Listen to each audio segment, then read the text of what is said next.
ఏ శుభకార్యానికైనా శుభారంభం. Hi, welcome to our channel. So నటనలో తానే సాటి, విభిన్న పాత్రలు చేయడంలో తనకు రారు ఎవరు పోటీ. కాలం మారినా తనలో కంటెంట్ మారలేదు, జనరేషన్ మారినా తన డైలాగ్ డెలివరీ ఏమాత్రం మారలేదు. సో ఇప్పటికీ మీకు అర్థమై ఉంటుంది, విలక్షణమైన ఒక నటుడు. సో నవ్వుల రారాజు అంటుంటారు. Is none other than Dharmavarapu Subrahmanyam గారు ఇక లేరు అన్నమాట ఇండస్ట్రీ జీర్ణించుకోవడానికే చాలా సంవత్సరాలు పట్టింది. సో ఒక్కసారి వాళ్ళ ఫ్యామిలీతో మాట్లాడదాం. ధర్మవరపు సుబ్రహ్మణ్యం గారు ఇండస్ట్రీలో ఎలా వచ్చారు, ఎలా కష్టపడ్డ తర్వాత ఆయన సాధించిన విజయాలేంటి, వాళ్ళ భార్య అండ్ కొడుకుతో ఒక్కసారి మాట్లాడదాం. సో నమస్కారం అమ్మ. నమస్తే, ఎలా ఉన్నారు? Fine, good. ఇంట్లోకి రాగానే ఒక పాజిటివ్ వైబ్రేషన్. అలా ధర్మవరపు గారి ఫోటో పక్కన సద్గురు శ్రీ శివానందమూర్తి గారు, రాజ్ కందుకూర్ గారి తండ్రి. ఇల్లు రాగానే ప్రశాంత వాతావరణం. బయట బాగా దూరంగా ఉంటున్నారు సిటీకి.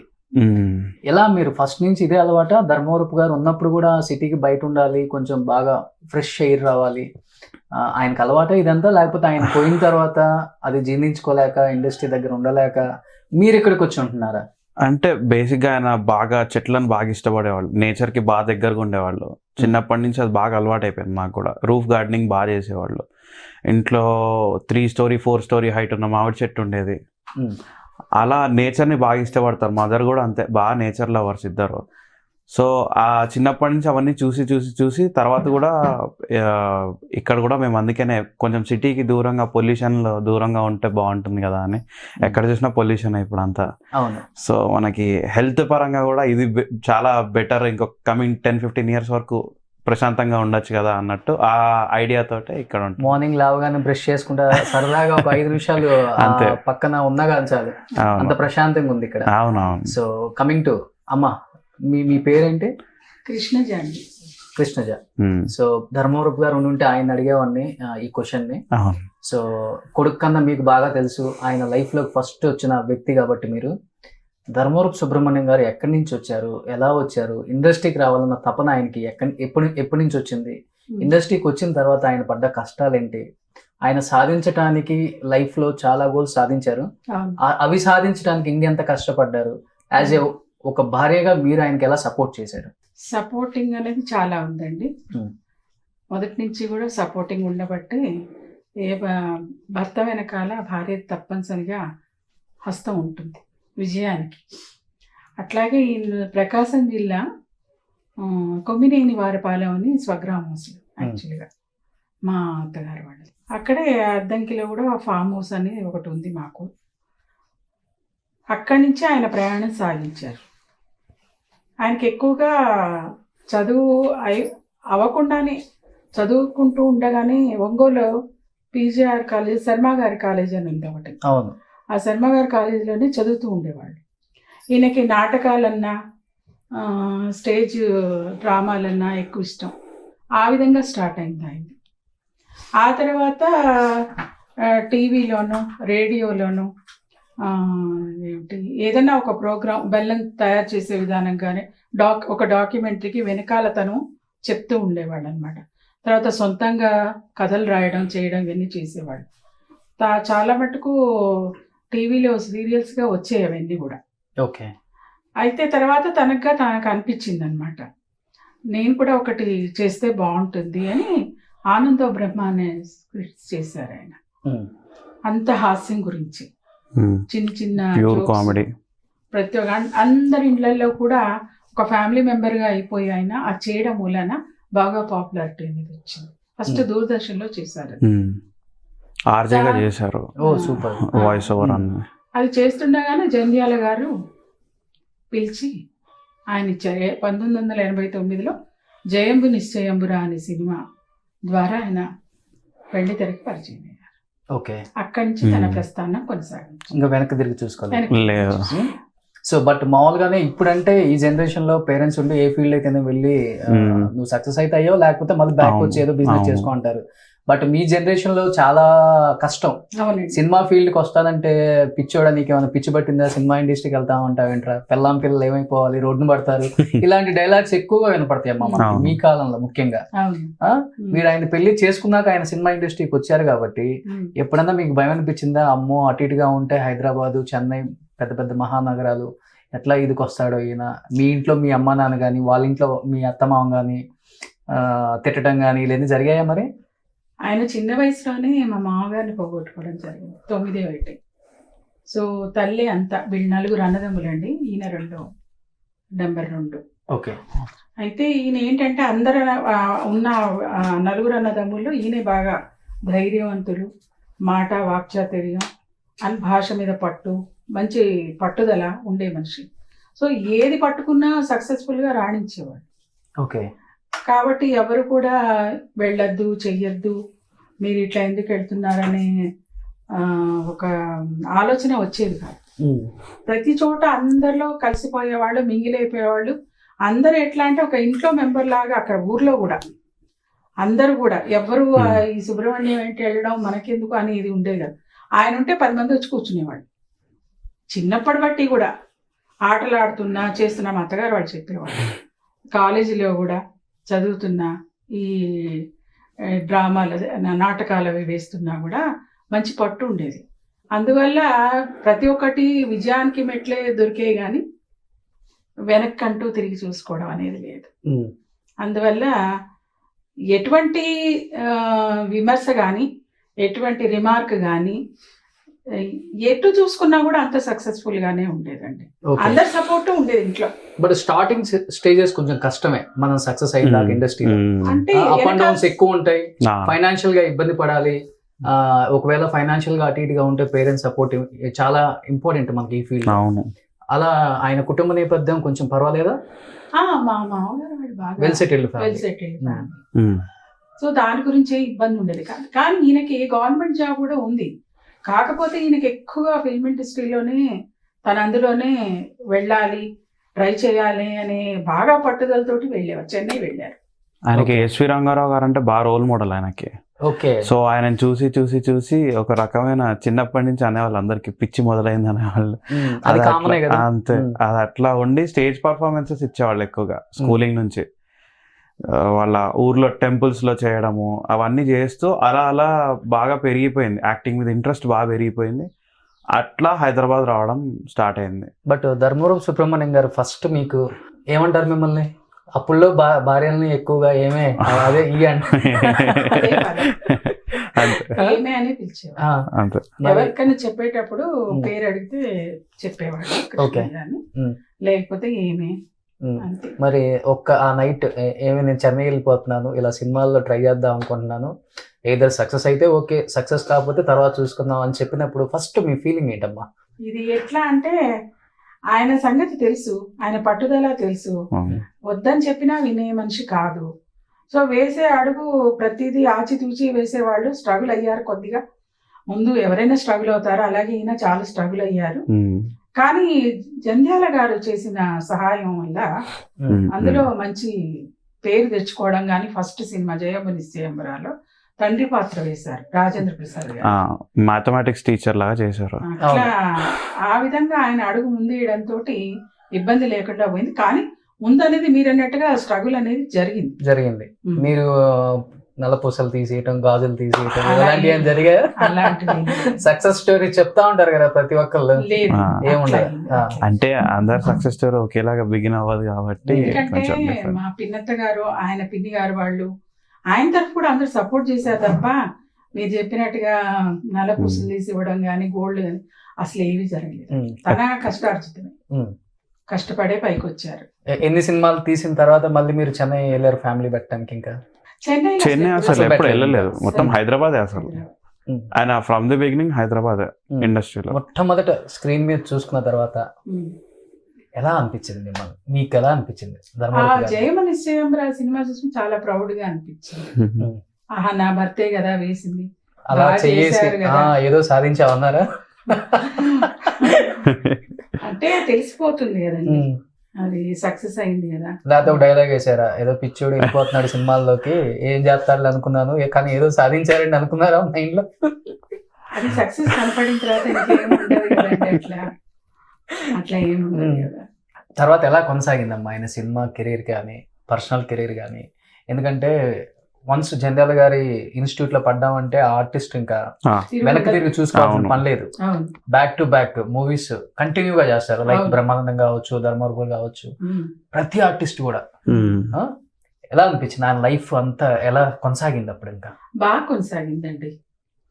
కొనసాగడం అనేది అట్ట ఇట్ట కాదు, కొనసాగింది. కాకపోతే పూర్తిగా ఒక మంచి స్టెప్ అనేది వేయడం అనేది జంధ్యాల గారి పిక్చర్లో జరిగింది. తర్వాత అప్ అండ్ డౌన్స్ అంటే సక్సెస్ ఫెయిల్యూర్ రెండు ఉంటాయి రెండు కదా, ఉంటాయి ఇక్కడ. రెండు ఉంటాయి. కానీ ఈయన సక్సెస్ అనేది నువ్వు నేను ఉదయ్ కిరణ్ మూవీ కెరీర్ అక్కడ 2003 నుంచి టర్నింగ్ పాయింట్ వచ్చింది బాగా. అప్పటిదాకా వెళ్తూనే ఉన్నారు, ఏదో ఒక పిక్చర్ లో రావడం. అంతా కమెడియన్ కదండి. ఇంకా మీరు కమెడియన్స్ అనొద్దు, ఆయన కమెడియన్ అంటే కింద కామెంట్ లో మామూలుగా అంటలేదు. ఈజ్ నాట్ ఏ కమెడియన్, ఆయన అన్ని చేయగలడు, ఆయన ఆర్టిస్ట్ అంతే. అదేందో మిగతా కమెడియన్స్ అంటే యాక్సెప్ట్ చేస్తున్నారు కానీ ధర్మవరపు గారిని కమెడియన్ అంటే ఎవరు యాక్సెప్ట్ చేయట్లేదు. అదే కదా వర్షం, అదే వర్షం. అంటే జానర్ అదే కానీ ఆయన ఒక మంచి ఆర్టిస్ట్. ఆయనలో ఒక మంచి నటుడు ఉన్నాడండి ఒకటి. కాకపోతే ఏంటంటే ఎక్కువగా హాస్యం బాగా పండిస్తారు.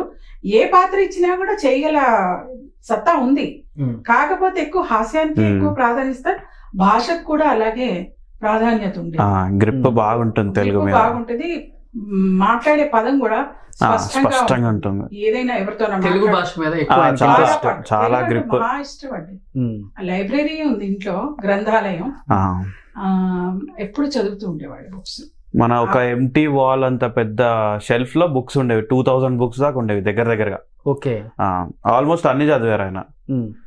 సో సినిమాలలో హాస్యం పండిస్తారు అని చెప్పారు. మరి ఇంట్లో ఏ రసం పండిస్తారు ఎక్కువ? ఇక్కడ ఓన్లీ హాస్యం, సెన్స్ ఆఫ్ హ్యూమర్ ఎక్కువ ఇక్కడ. అక్కడ ఏంటంటే స్క్రిప్ట్ లేదా ఆయన ఆ టైంకి క్రియేట్ చేసుకొని చేస్తారు, కానీ ఇక్కడ బాగా సెన్స్ ఆఫ్ హ్యూమర్ ఎక్కువ. జరుగుతున్న సిచ్యువేషన్ లో ఆయన ఫన్ క్రియేట్ చేసుకుంటారు ఆ సిచ్యువేషన్ నుంచి. ఆ టైప్ ఎగ్జాంపుల్ చెప్పాలి అంటే ఇంకా అక్క పిల్లలు ఉంటారు ఇద్దరు, అంటే కజిన్ సిస్టర్ ఇద్దరు పిల్లలు. వాళ్ళు స్కూల్ నుంచి వచ్చే లోపల ఆయన ఏం చేస్తారంటే చిన్న మొక్కలకి చాక్లెట్స్ కట్టేసి రాగానే, ఈరోజు మా ఇంట్లో మొక్కలకి చాక్లెట్లు వచ్చాయి చూసావా, మీ ఇంట్లో వస్తాయి ఎప్పుడన్నా అని చెప్పి వాళ్ళతో అట్లా ఆడుకుంటుండేవాళ్ళు. ఇలా కూడా వస్తాయి తాతయ్య అంటే, నేను చెప్తే వస్తాయమ్మా, ఎందుకు రావమ్మా అని అట్లా వాళ్ళతో ఆడుకుంటూ, అంటే different type of fun create చేసేవాళ్ళు. అది ఎట్లా అంటే ఏ ఏజ్ గ్రూప్ అయినా ఎంజాయ్ చేస్తారు. అది పక్కన వచ్చి ఈయనేంటి ఇట్లా చేస్తున్నాడు అనుకునేటట్టు ఉండదు. అరే ఈయనేదో కొత్తగా చేశాడే అనుకుంటారు, అలా ఉంటుంది.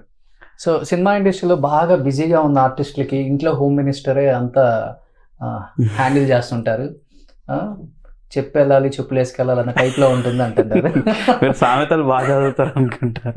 ఇంట్లో మీది పై చేయ లేకపోతే ధర్మవరం సుబ్రహ్మణ్యం గారి ఈక్వల్ అవుతారు. ఇద్దరు ఈక్వల్, ఏదున్నా కూడా డిస్కస్ చేసుకునేవాడు. సార్ మీకు భయపడతారా, మీరు సార్కి భయపడతారా? ఇది నిజం చెప్పాలి. మీరు అన్ని ఇట్లా తలకేస్తే తోకకేస్తే తలకి అన్నట్టు పెడతారు. నాకు భయపడతారండి. అది చెప్పాను, నాకు కూడా ఎప్పుడు చెప్పలేదు, నేను ఇప్పుడే తెలుసుకుంటాను. ఎందుకంటే మా ముందు ఎక్స్ప్రెస్ చేయాలి కదా. నాకు భయపడతారు, అయితే కనపడరు. ఓన్లీ ఇలా చూస్తారేమో. ఓకే అని కాదు, అది ఏంటో మరి తెలియదు అంతే. నేను ప్రేమ అనుకుంటాను అంతే. అంటే మా ఫాదర్ కంటే మాట్లాడను, నా ఎక్స్ప్రెషన్ అర్థం అయిపోతుంది. ఎలా ఉంటుంది మీ ఇద్దరు జర్నీ? పిల్లలు పుట్టాకంటే వాళ్ళే ప్రపంచం మీకు. పిల్లలు పుట్టక ముందు ఎలా ఉంటుంది మీ ఇద్దరు జర్నీ? అసలుకి లవ్ మ్యారేజ్ అమ్మా? లేదండి, అరేంజ్. ఒకటి ఏంటంటే ఉమ్మడి కుటుంబం కదండి. సో అప్పటి రోజుల్లో వీళ్ళిద్దరే కలిసి ఉండాలి, చెయ్యాలి అట్లా ఉండేది కాదు. మా బావగారు, మా మరిది, వాళ్ళ ఫ్యామిలీ, మా ఫ్యామిలీ, వీళ్ళ ఫ్యామిలీ అందరం కలిసే ఉండేవాళ్ళం. జోక్స్ వేసుకున్నా, కలిసి తినడము అన్నీ అట్లా ఉండేవి. ఫంక్షన్లు ఏమైనా అట్లాగే అందరం కలిసి చేసుకునేవాళ్ళం. పండగలు వచ్చినా, పబ్బాలు వచ్చినా, ఎక్కడికన్నా వెళ్ళాలన్నా ఈయనకి బాగా వాళ్ళ అన్నగారు, వదిన గారు, వాళ్ళ అమ్మ, వాళ్ళ బాబాయ్, వాళ్ళ ఫ్యామిలీలు ఎక్కడెక్కడ వాళ్ళని అందరినీ కలుపుకొని తీసుకొని వెళ్ళేవాళ్ళు. కాబట్టి మేమిద్దరం జర్నీలు తక్కువే. వెళ్ళాము అని అంటే ఫ్యామిలీ తోటి. మాకిద్దరు మగ పిల్లలు. పెద్ద అబ్బాయి సరూనర్లో ఉంటాడు, వాడికి 2 పిల్లలు. మేమంతా కలిసి వెళ్ళేవాళ్ళం, కానీ స్టేట్స్ ఎప్పుడు ఇయర్లీ వన్స్ వెళ్ళేవాళ్ళం. మీరు కూడా ఫ్యామిలీ మొత్తం వెళ్ళేవాళ్ళం. మేమిద్దరం కలిసి వెళ్ళింది చాలా తక్కువే, వేళ మీద లెక్క పట్టచ్చు. కానీ అలా ప్రిఫరెన్స్ ఇచ్చేవాళ్ళు, అందరం కలిసి వెళ్ళాలి, ఆ విధంగా ఉండేది తప్ప ఫ్యామిలీకి ఇంపార్టెన్స్ ఇచ్చేవాళ్ళు బాగా. మేమిద్దరం అంటూ అట్లా ఎప్పుడు తక్కువే. బట్ స్క్రీన్ మీద అంటే బాగా కామెడీ పండిస్తారు. ఇంట్లో ఎప్పుడన్నా కోప్పడే సందర్భాలు ఉంటాయా? షూట్కి వెళ్ళి బాగా అలసిపోయి ఉంటారు, ఇంట్లో అండర్స్టాండింగ్ ఉండదు ఒక్కొక్కసారి, చెప్పలేము, మనం ఏదో అడుగుతాం, ఎక్స్పెక్ట్ చేసినంత ఉండదు ఇక్కడ. అట్లాంటి కోప్పడే సందర్భాలు ఎక్కువ ఉంటాయా లేకపోతే తక్కువేనా? దానికి ఉదాహరణ ఏంటంటే ఆయన రావడమే కొంచెం సీరియస్ గా వచ్చారు. ఇప్పుడు షూటింగ్ అయిపోయి ప్యాకప్ అయిపోయాక రావడం, ఇంటికి వచ్చారు, మనకు బల్బు వెలిగిద్ది, సిగ్నల్ అంతే. ఆయన ఎంట్రన్స్ నాకు అర్థమైపోతుంది. ఆ ఎంట్రన్స్ అర్థమైపోయేసరికి నేను కాంగా ఉండేసరికి పిల్లలు ఎవరి పాటికి మా అత్తగారితో సహా వాళ్ళ రూమ్లలో వెళ్ళిపోయేవాడు, నేను ఒక్కదాన్నే ఉండేదాన్ని అక్కడ. సరే ఎట్లా ట్యాకిల్ చేయాలో తెలుసు కదా, సో కాంగా ఉండేదాన్ని. ఆయన రావడమే ఎంట్రన్స్ లో తనకి ఏదైనా కోపంగా ఉండే సిచ్యువేషన్ కానీ, ఏదైనా ఎవరైనా ఇబ్బంది పెట్టిన సిచ్యువేషన్ కానీ వచ్చి ఉంటే నన్ను 1 hour దాకా ఎవ్వరు టచ్ చేయొద్దు అని రూమ్ లోకి వెళ్ళిపోయేవాడు. మేమందరం డోర్ వెనకరించి వాళ్ళం అన్నారు ఓకే ఓకే అనుకుని మేమందరం అక్కడ కూర్చునే వాళ్ళం. 1 hour అయిన తర్వాత బయటకి వచ్చి అమ్మ నాన్న ఓకేనా అని అనుకుని అడిగేవాళ్ళు. ఆయన వచ్చే విధానం ఎలా ఉండేదంటే రూమ్ లోకి వెళ్ళిపోయి ఫ్రెష్ అయిపోయి తన డిప్రెషన్ కానీ ఇంకా ఏదన్నా ఉండనండి అక్కడ తీర్చేసుకొని, మరి ఏ విధంగా చేసుకునేవాడు మాకు తెలియదు.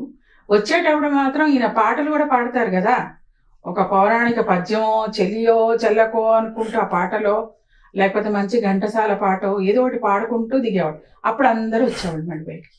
ఓకే, అలా అరవడం, గొడవ పడడం అది ఎప్పుడు ఉండేది కాదు. ఇంకోటి మా ఇంట్లో సినిమా అట్మాస్ఫియర్ ఎప్పుడు ఉండేది ఉండదు. సినిమాది బయట పెడతారు.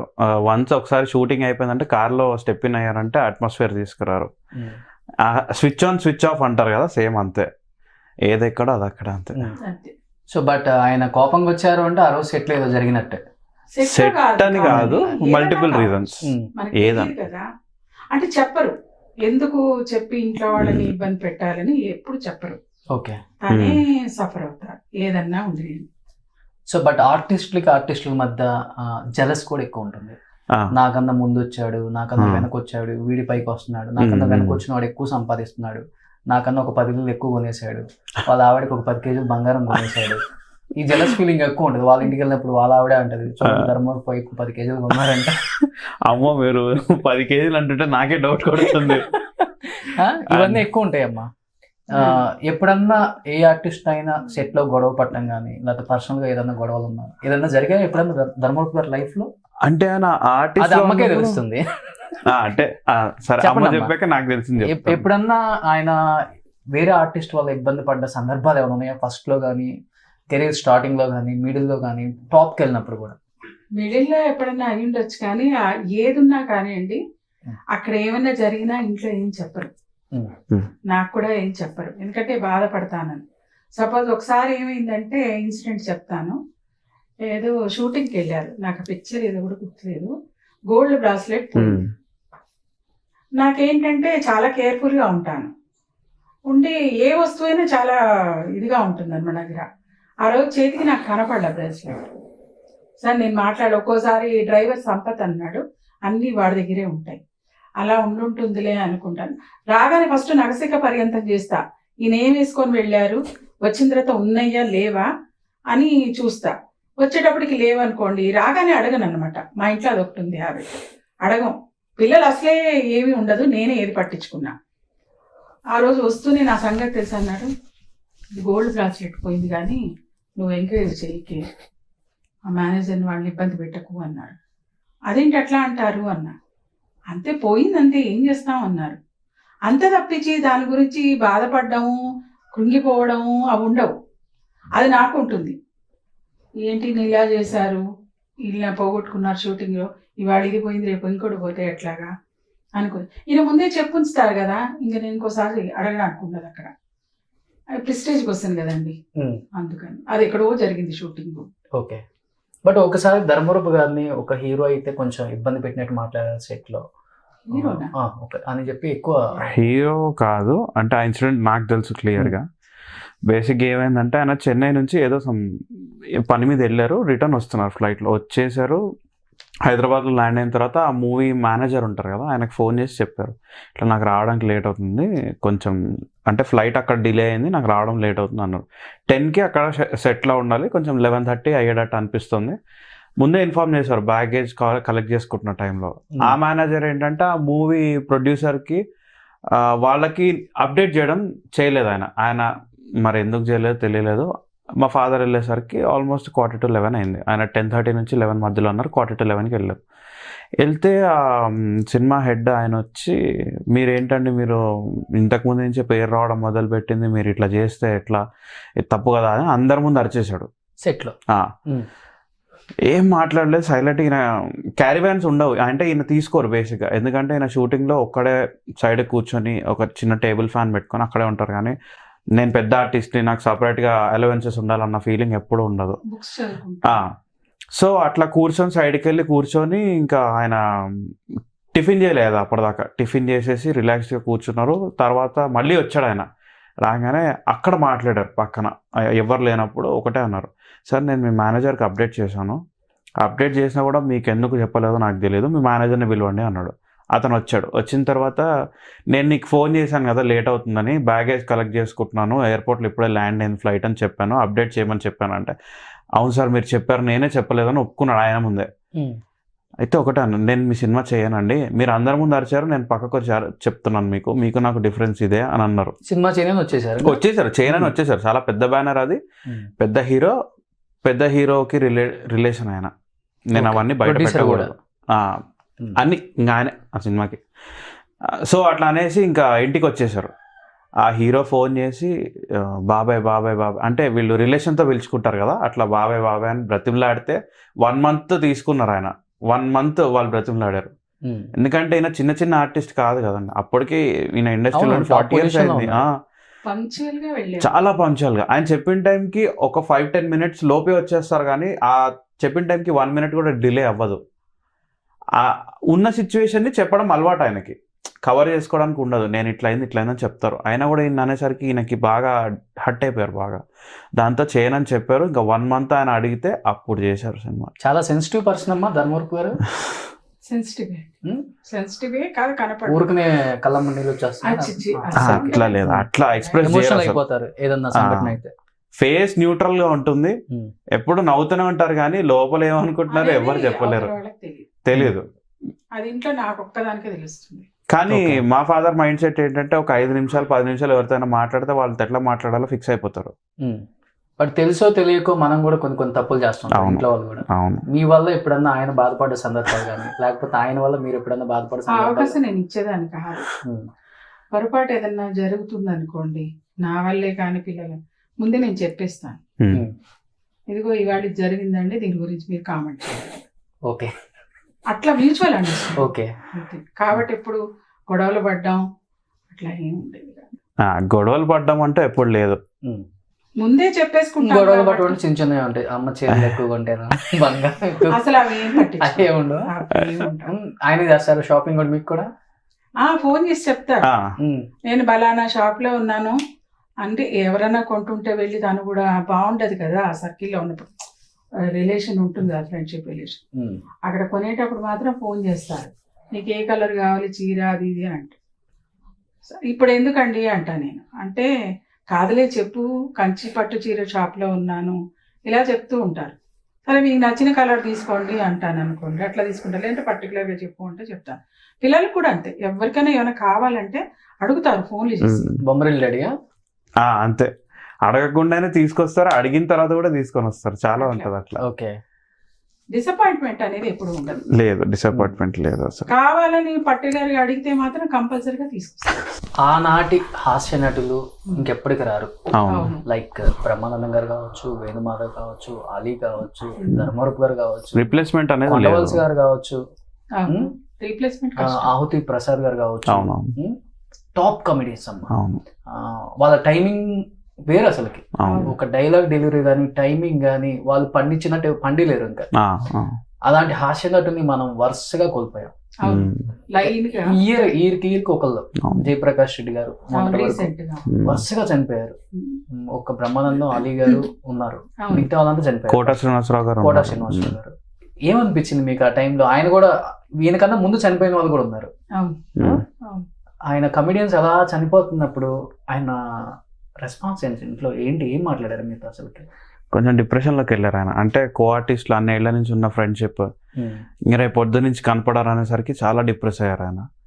ఏంటిది, ఎందుకు ఇట్లా అవుతుంది సడన్గానే? తర్వాత ఈయన కూడా అదే లైన్లో ఉంటారని నేను అనుకోలేదు, ఎవరం అనుకోలేదు. ఓకే. సో ఆ డిప్రెషన్ తోటి కూడా ఆయన హెల్త్ కొంచెం పాడైంది. కమిడియన్స్ చనిపోతున్నారు, డిప్రెషన్. ఈయన కమిడియన్ కంటే ఎక్కువ వాళ్ళతో రిలేషన్ ఉండేది బాగా. అవునవును, ఫ్యామిలీ అటాచ్మెంట్ వేరుంటుంది. లైక్ ఫ్యామిలీ ఆఫ్టర్ ఫ్యామిలీ అంటారు కదా, సేమ్ అంతే. సో వీళ్ళకి ఏం ఫైనాన్షియల్ ప్రాబ్లమ్స్ ఉన్నా ఎట్లా ట్యాకిల్ చేసుకోవాలి అన్ని వీళ్ళు మ్యూచువల్గా డిస్కస్ చేసుకునే వాళ్ళు ఎప్పుడు. ఎందుకంటే పొద్దున్న లేస్తే బ్రహ్మానందం గారికి ఫోన్ చేసి ఒక 45 minutes మాట్లాడతారు. ఆ హ్యాబిట్ ఉంది. అట్లా ఈయన మాట్లాడలేకపోతున్నారు. లాస్ట్ స్టేజ్లో ఉన్నప్పుడు మాట్లాడలేకపోయారు. లైన్గా చనిపోతుంటే ఏంటి అందరు ఇట్లా క్యాన్సర్ తోటే పోతున్నారు ఏంటి అని చెప్పేసి ఈయనకు ఒకటి మళ్ళీ ఇంకొకటి, ఇవన్నీ మల్టిపుల్ రీజన్స్ అని పడేసరికి ఈయన హెల్త్ కూడా బాగా స్పాయిల్ అయిపోయింది. దాంతో చాలా చాలా కుంగిపోయారు లోపలే. ఆయన బయటకు చెప్పే అలవాటు లేదు కాబట్టి అది మాకు తెలియలేకపోయింది బాగా. దీనివల్లే ఇప్పుడు బాధపడుతున్నారు అని మాకు అర్థం కాలేకపోయింది బేసిక్గా. అదొకటి మాకు మైనస్ పాయింట్ అయింది బాగా. మేము తెలుసుకునేసరికి చాలా వరకు అయిపోయింది లోపల, అంతా డిస్టర్బ్ అయిపోయింది. మెంటల్గా ఫిజికల్గా అంతా డిస్టర్బ్ అయిపోయారు.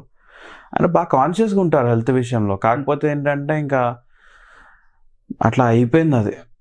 క్యాన్సర్ అనేది చాలా మందికి వస్తూనే ఉంది. ఇప్పుడు అంత ట్రీట్మెంట్ జరుగుతుంది, చాలా మంది మళ్ళీ రికవరీ అయిపోతున్నారు. జాండీస్ వచ్చిందండి ఆ టైంలో. లివర్ మీద పడింది బాగా. జాండీస్ 4 times వెంటనే రావడం, దాంతో బాగా హెల్త్ స్పాయిల్ అయిపోయి లివర్ లో ట్యూమర్స్ లాగా వచ్చేసి కూడా కొద్దిగా స్టార్టింగ్ లో కూడా బాగానే సాక్షిలో డింగ్ డాంగ్ చేశారు, కొన్ని పిక్చర్స్ చేశారు, కానీ తర్వాత చేయలేకపోయారు. ఓకే. హెల్త్ సపోర్ట్ స్టేజ్ వచ్చేసరికి ఎలా అయిపోయారు అసలు ధర్మరావు గారు? బాగా లీన్ గా అసలు మీరు ఆయన ఫోటో చూస్తే మీరు భయపడతారు. ఓకే. అలా లీన్ గా అయిపోయారు. అండ్ అన్ఫార్చునేట్లీ మేము కూడా ఆ ఫొటోస్ ఏం పెట్టుకోలేదు ఆయన లాస్ట్ స్టేజ్ లో ఉన్నప్పుడు. ఎందుకంటే అవన్నీ చూస్తే మేము కూడా చాలా గుర్తురానివన్నీ గుర్తొస్తూ ఉంటాయి, ఇంకా గుర్తు రాకూడదు అనుకున్నవన్నీ.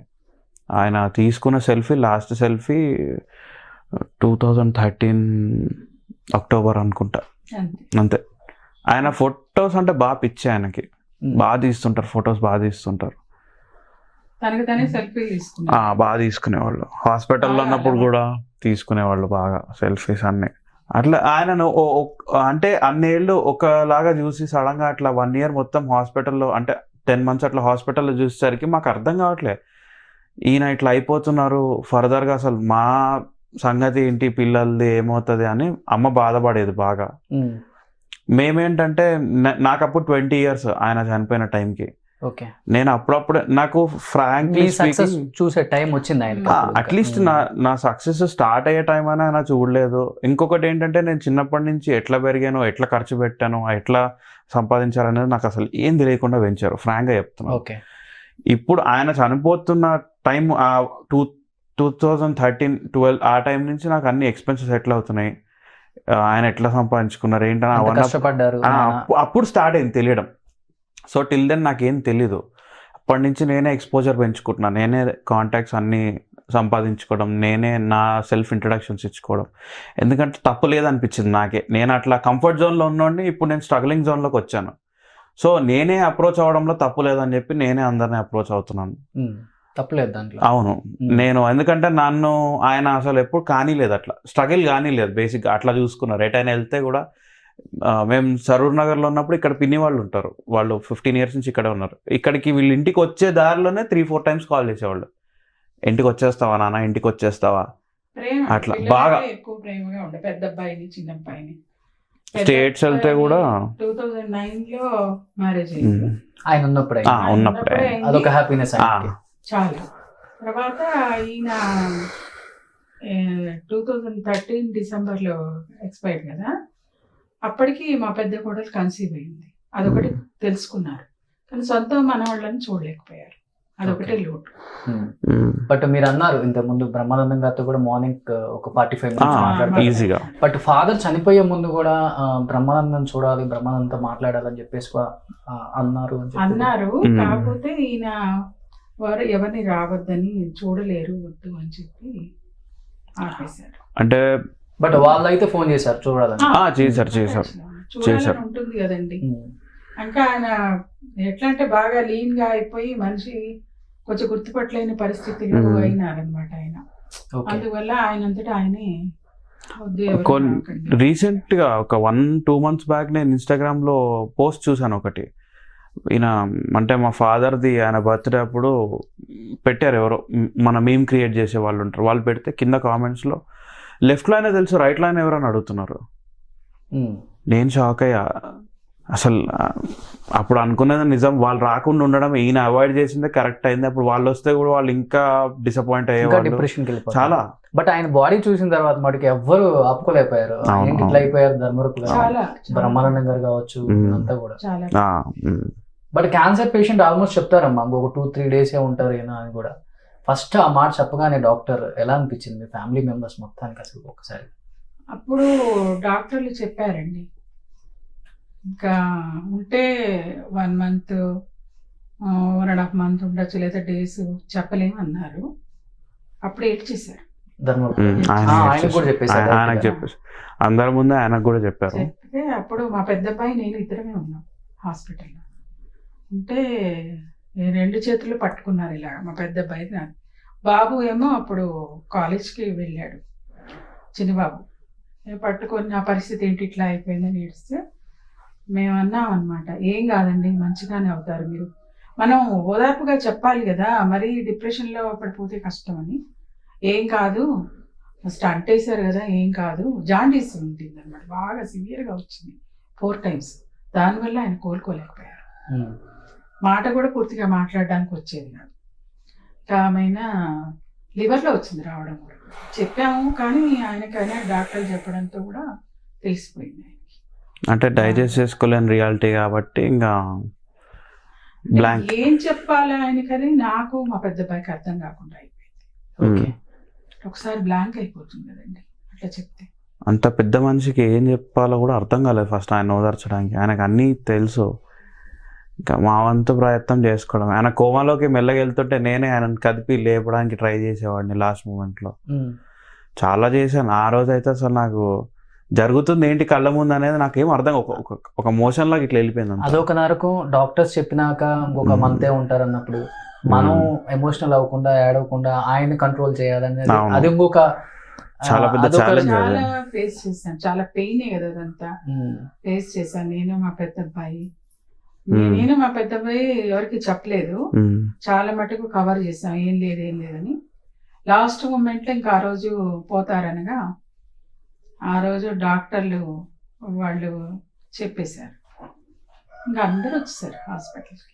అందరు చూసారు బతుకున్నప్పుడే చూసారు. మంచి స్మైల్ ఇచ్చుంటారు ఆ రోజు. లేదండి తను కోమాలోకి వెళ్ళిపోయారు కంప్లీట్ గా. కంప్లీట్ కోమాలోకి వెళ్ళిపోయారు. చూస్తూనే కోమాలోకి అంతే అలా ఉన్నారు అంతే. లైక్ చూసుకున్నారు వాళ్ళందరూ ఉన్నారు కదా అనేసి ఒకటి మాత్రం అందరినీ చూసుకున్నారు. ఆటోమేటిక్ గా కళ్ళు మూతలు పడిపోయాయి. బట్ ఆయన్ని కోల్పోయిన తర్వాత ఒకసారి ఈ ఫ్యామిలీ అంతా పిల్లలు కూడా చిన్నవాళ్ళు, అప్పటికి మీకు బ్లాంక్ అయిపోయి ఉంటుందమ్మా లైఫ్. అంటే ఎంత సంపాదించినా కానీ చెప్పినప్పుడే బ్లాంక్, ఇంక ఇలాంటప్పుడు ఇంకా బ్లాంక్ అవుతుంది కదండి. పరిస్థితి ఏంటి, ఏం చేయాలి నెక్స్ట్ అని చెప్పి నేను అలా ఆయన చనిపోయిన తర్వాత 5 minutes అట్లా ఉండిపోయాం అంతే, కదలలేదు హాస్పిటల్ 5 నిమిషాలు ఇట్లా నుంచాను ఇట్లానే అంతే. ఆయన నైట్ 10:30కి చనిపోయారు, December 7th రోజు. 10:32కి స్క్రోలింగ్ వచ్చేసింది టీవీలో, ఇంకా లేరు ఈయన అని చెప్పి స్క్రోలింగ్ వేసేసారు. ఓకే, అంటే హాస్పిటల్స్ లో మీడియా ఉంటారు నార్మల్గా, ఇట్లా ఎవరైనా సెలబ్రిటీస్ వస్తున్నారు అంటేనే ఉంటారు.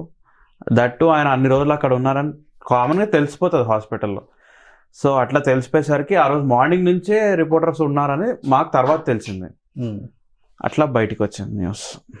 అమ్మని మీరు నానిపోయిన తర్వాత మీరు పర్సనల్ గా అమ్మని ఇబ్బంది పెట్టకూడదు, ఏడిపించకూడదు, అమ్మ కూడా ఏడవకూడదు నాన్న వల్ల అని మీరు ఎక్కువ అమ్మని కంట్రోల్ చేయగలిగారా, లేకపోతే అమ్మే మిమ్మల్ని కంట్రోల్ చేయగలిగింది ఆ టైంలో? ఇంకా నేను చేశాను, చాలా చేశాను. నాకంటే చాలా స్ట్రాంగ్ అమ్మ. కాకపోతే ఏంటంటే ఆ పాయింట్ ఆఫ్ టైంలో ఎంత స్ట్రాంగ్ ఉన్నా కింద పడిపోతారు. ఫస్ట్ ఇనిషియల్గా ఒక 1 week నేను చాలా కింద పడిపోయాను, నేను డౌన్ అయిపోయాను, టోటల్లీ డౌన్. ఆయన ఇంటికి తీసుకొచ్చి ఆయన ఐస్ బాక్స్లో పెట్టిన తర్వాత నేను బర్స్ట్ అయ్యానన్న సంగతి నాకే తెలియలేదు. ఆయన బాక్స్ మీద పడి ఏడ్చేసాను నేను. నా ఫ్రెండ్స్ అందరు తీసుకెళ్ళి పక్కన డైనింగ్ టేబుల్ మీద కూర్చోబెట్టి చెప్తున్నారు, అరే ఏడవకరా అంటే నేను ఎక్కడ ఏడుస్తున్నాను రా, నేను అంటే కాన్షియస్లో లేను అక్కడ ఏం జరుగుతుందో, నాకు అసలు ఎక్కట్లేదు, ఫస్ట్ జరుగుతుంది అంతే డైజెస్ట్ అవ్వట్లేదు.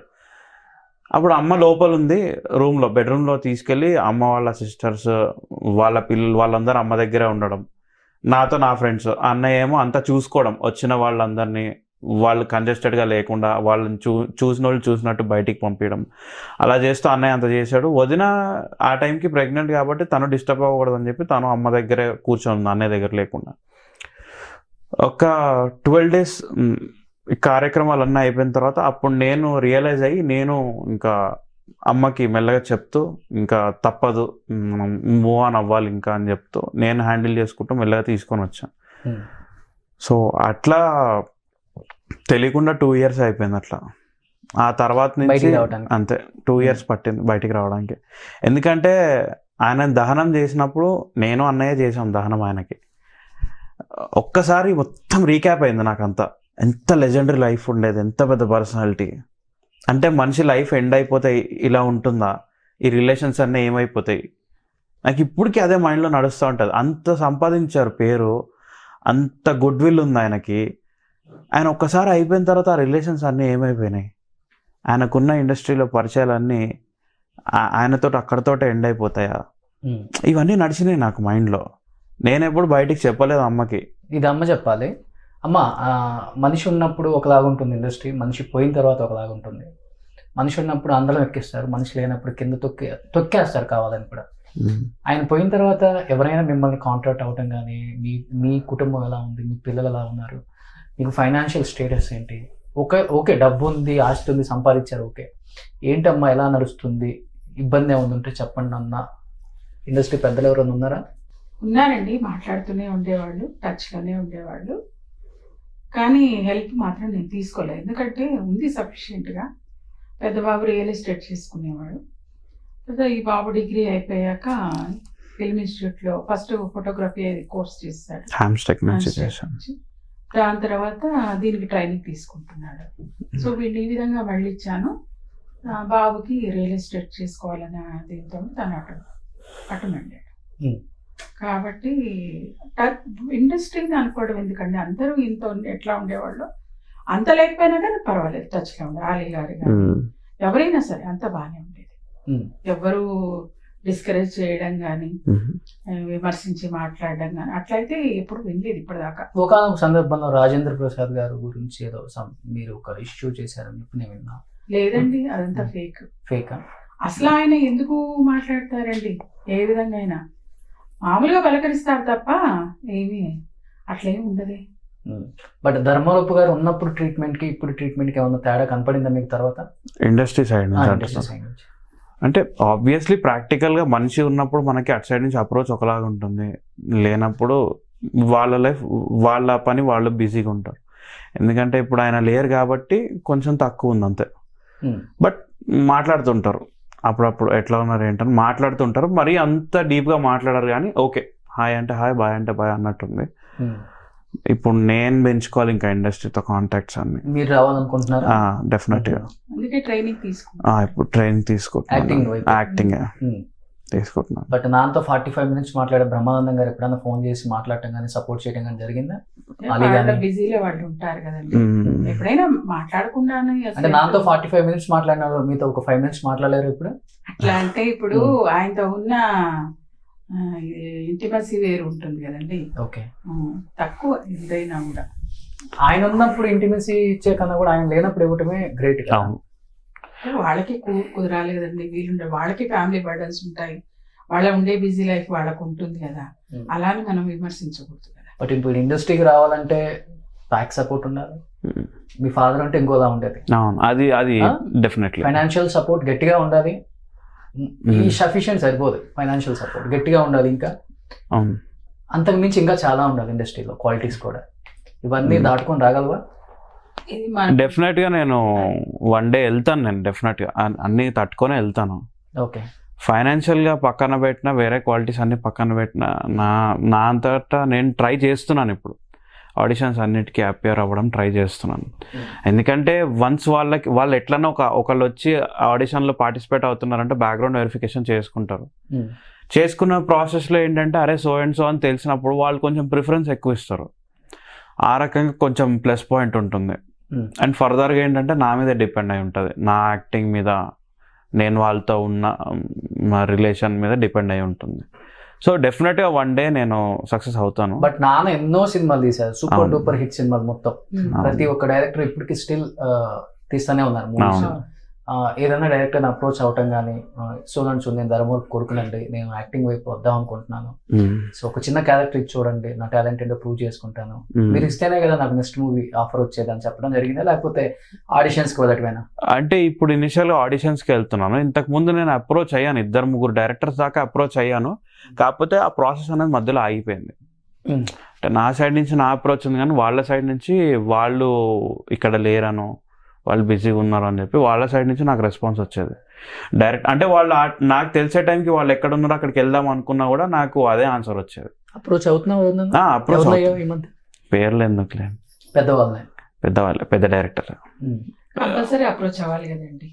ఎలా అంటే క్యారెక్టర్ ఆర్టిస్టా, విలనా, కమిడియనా? కమిడియన్ గానే, నాన్నలాగే కమిడియన్. తనని చూస్తే మా అబ్బాయిని చూస్తే ఆయన్ని చూసినట్టే ఉంటుంది, చూడగానే గుర్తుపట్టేస్తారు. జూనియర్ సుబ్రహ్మణ్యం అని అంటారు కాబట్టి అదొక ప్లస్ పాయింట్. నాలాగా హిలరీస్ గా పండించగలవా కామెడీని? టైమింగ్ అసలు వేరు అసలు అయింది. అమ్మో అసలు అది చాలా డిఫరెంట్. నాకు ఆయనకి అసలు కంపారిజన్ లేదు. ఆయనలాగా పండించగలుగుతానంటే నాకు ఎక్స్పీరియన్స్ వస్తే నేను డెఫినెట్ గా పండిస్తాను. ఆయనతో కంపేర్ చేసుకోలేను నేను. ఓకే. బట్ ఆయన ఉన్న సెన్స్ ఆఫ్ హ్యూమర్, ఆయనకున్న టైమింగ్ లో నాకు ఒక 10% ఉందని నేను అనుకుంటున్నాను. బాగా చెప్తాడు, మాకు తెలుసా ఆ కామెడీ సెన్స్ ఉందా నీ దగ్గర? సెన్స్ అంటే ఉంది, సిచ్యువేషన్ బట్టి నేను కామెడీ చేయగలుగుతాను. మా రిలేషన్స్ లో కానీ మా ఫ్రెండ్స్ లో కానీ గ్యాదర్ అయినప్పుడు వాళ్ళు అదే అంటారు, అరే నువ్వు సిచ్యువేషన్ బట్టి కామెడీ చేస్తున్నావు, ఇండస్ట్రీలోకి వెళ్ళొచ్చు కానీ అంటారు, చాలా మంది అంటారు. మీకు అనిపిస్తుందా అమ్మా ధర్మవరపు గారు పేరు నిలబెడతారు మళ్ళీ ఇండస్ట్రీలో? డెఫినెట్ గా నిలబెడతాడని నాకు ఆ కాన్ఫిడెన్స్ ఉందండి. ఎవరు చూసినా అదే అంటారు, జూనియర్ సుబ్రహ్మణ్యం వాళ్ళ నాన్న నోట్లోంచి ఊడిపడ్డాడని అంటారు. అదొకటి నాకు అనిపిస్తుంది. తర్వాత ఇప్పుడు వాళ్ళ నాన్న మాట్లాడినట్టుగా జోక్స్ వేయడం కానీ చేయడం కానీ వీడు చేస్తూ ఉంటాడు. అది నేను గమనిస్తున్నాను, సంగతి తెలియదు వాడికి. ఓకే. అప్పుడు అనిపించింది ఎప్పుడైతే ట్రైనింగ్ తీసుకుంటున్నాడో ఆ ఇన్స్టిట్యూట్లో వాళ్ళు కూడా అనడం చేయడం, అక్కడికి వచ్చిన వాళ్ళని పరిచయాలు అవ్వడం, పెద్ద పెద్ద వాళ్ళు వచ్చినప్పుడు వాళ్ళందరూ కూడా మంచిగా రెస్పాండ్ అవ్వడం, ఇవన్నీ వింటూ ఉంటాను, నేను కనుక్కుంటూ ఉంటాను అనమాట. సో తను అప్పుడప్పుడు మాట్లాడుతూ ఉంటే నాతో కూడా ఒక్కోసారి వాళ్ళ నాన్నలాగే మాట్లాడుతూ ఉంటాడు.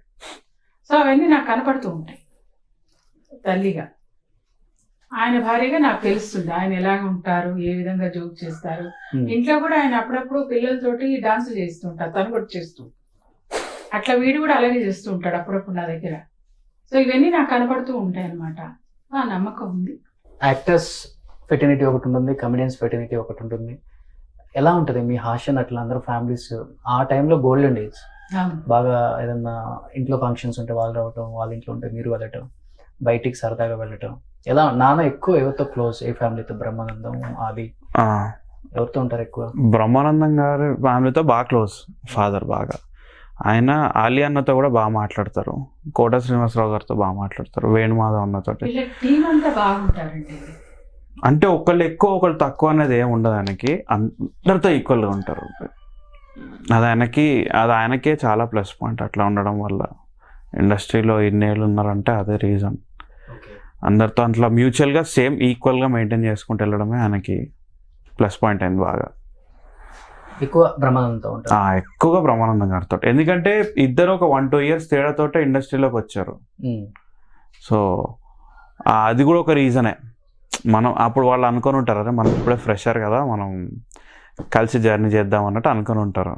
అట్లా కంటిన్యూ అయ్యి ఉంటుంది. కమెడియన్స్ లో బ్రహ్మానందం తర్వాత హైయెస్ట్ రెమ్యునరేషన్ తీసుకునేది ధర్మవరపు సుబ్రహ్మణ్యం అట్లా అన్నమాట ఎంతవరకు వస్తాం? ఇది అనుకోవడమే తప్ప ఎవరెంత తీసుకుంటున్నారు ఏంటో రెమ్యునరేషన్స్ అనేది ఇప్పుడు అడిగే ఎవరి ఫ్యామిలీలో అడగరు.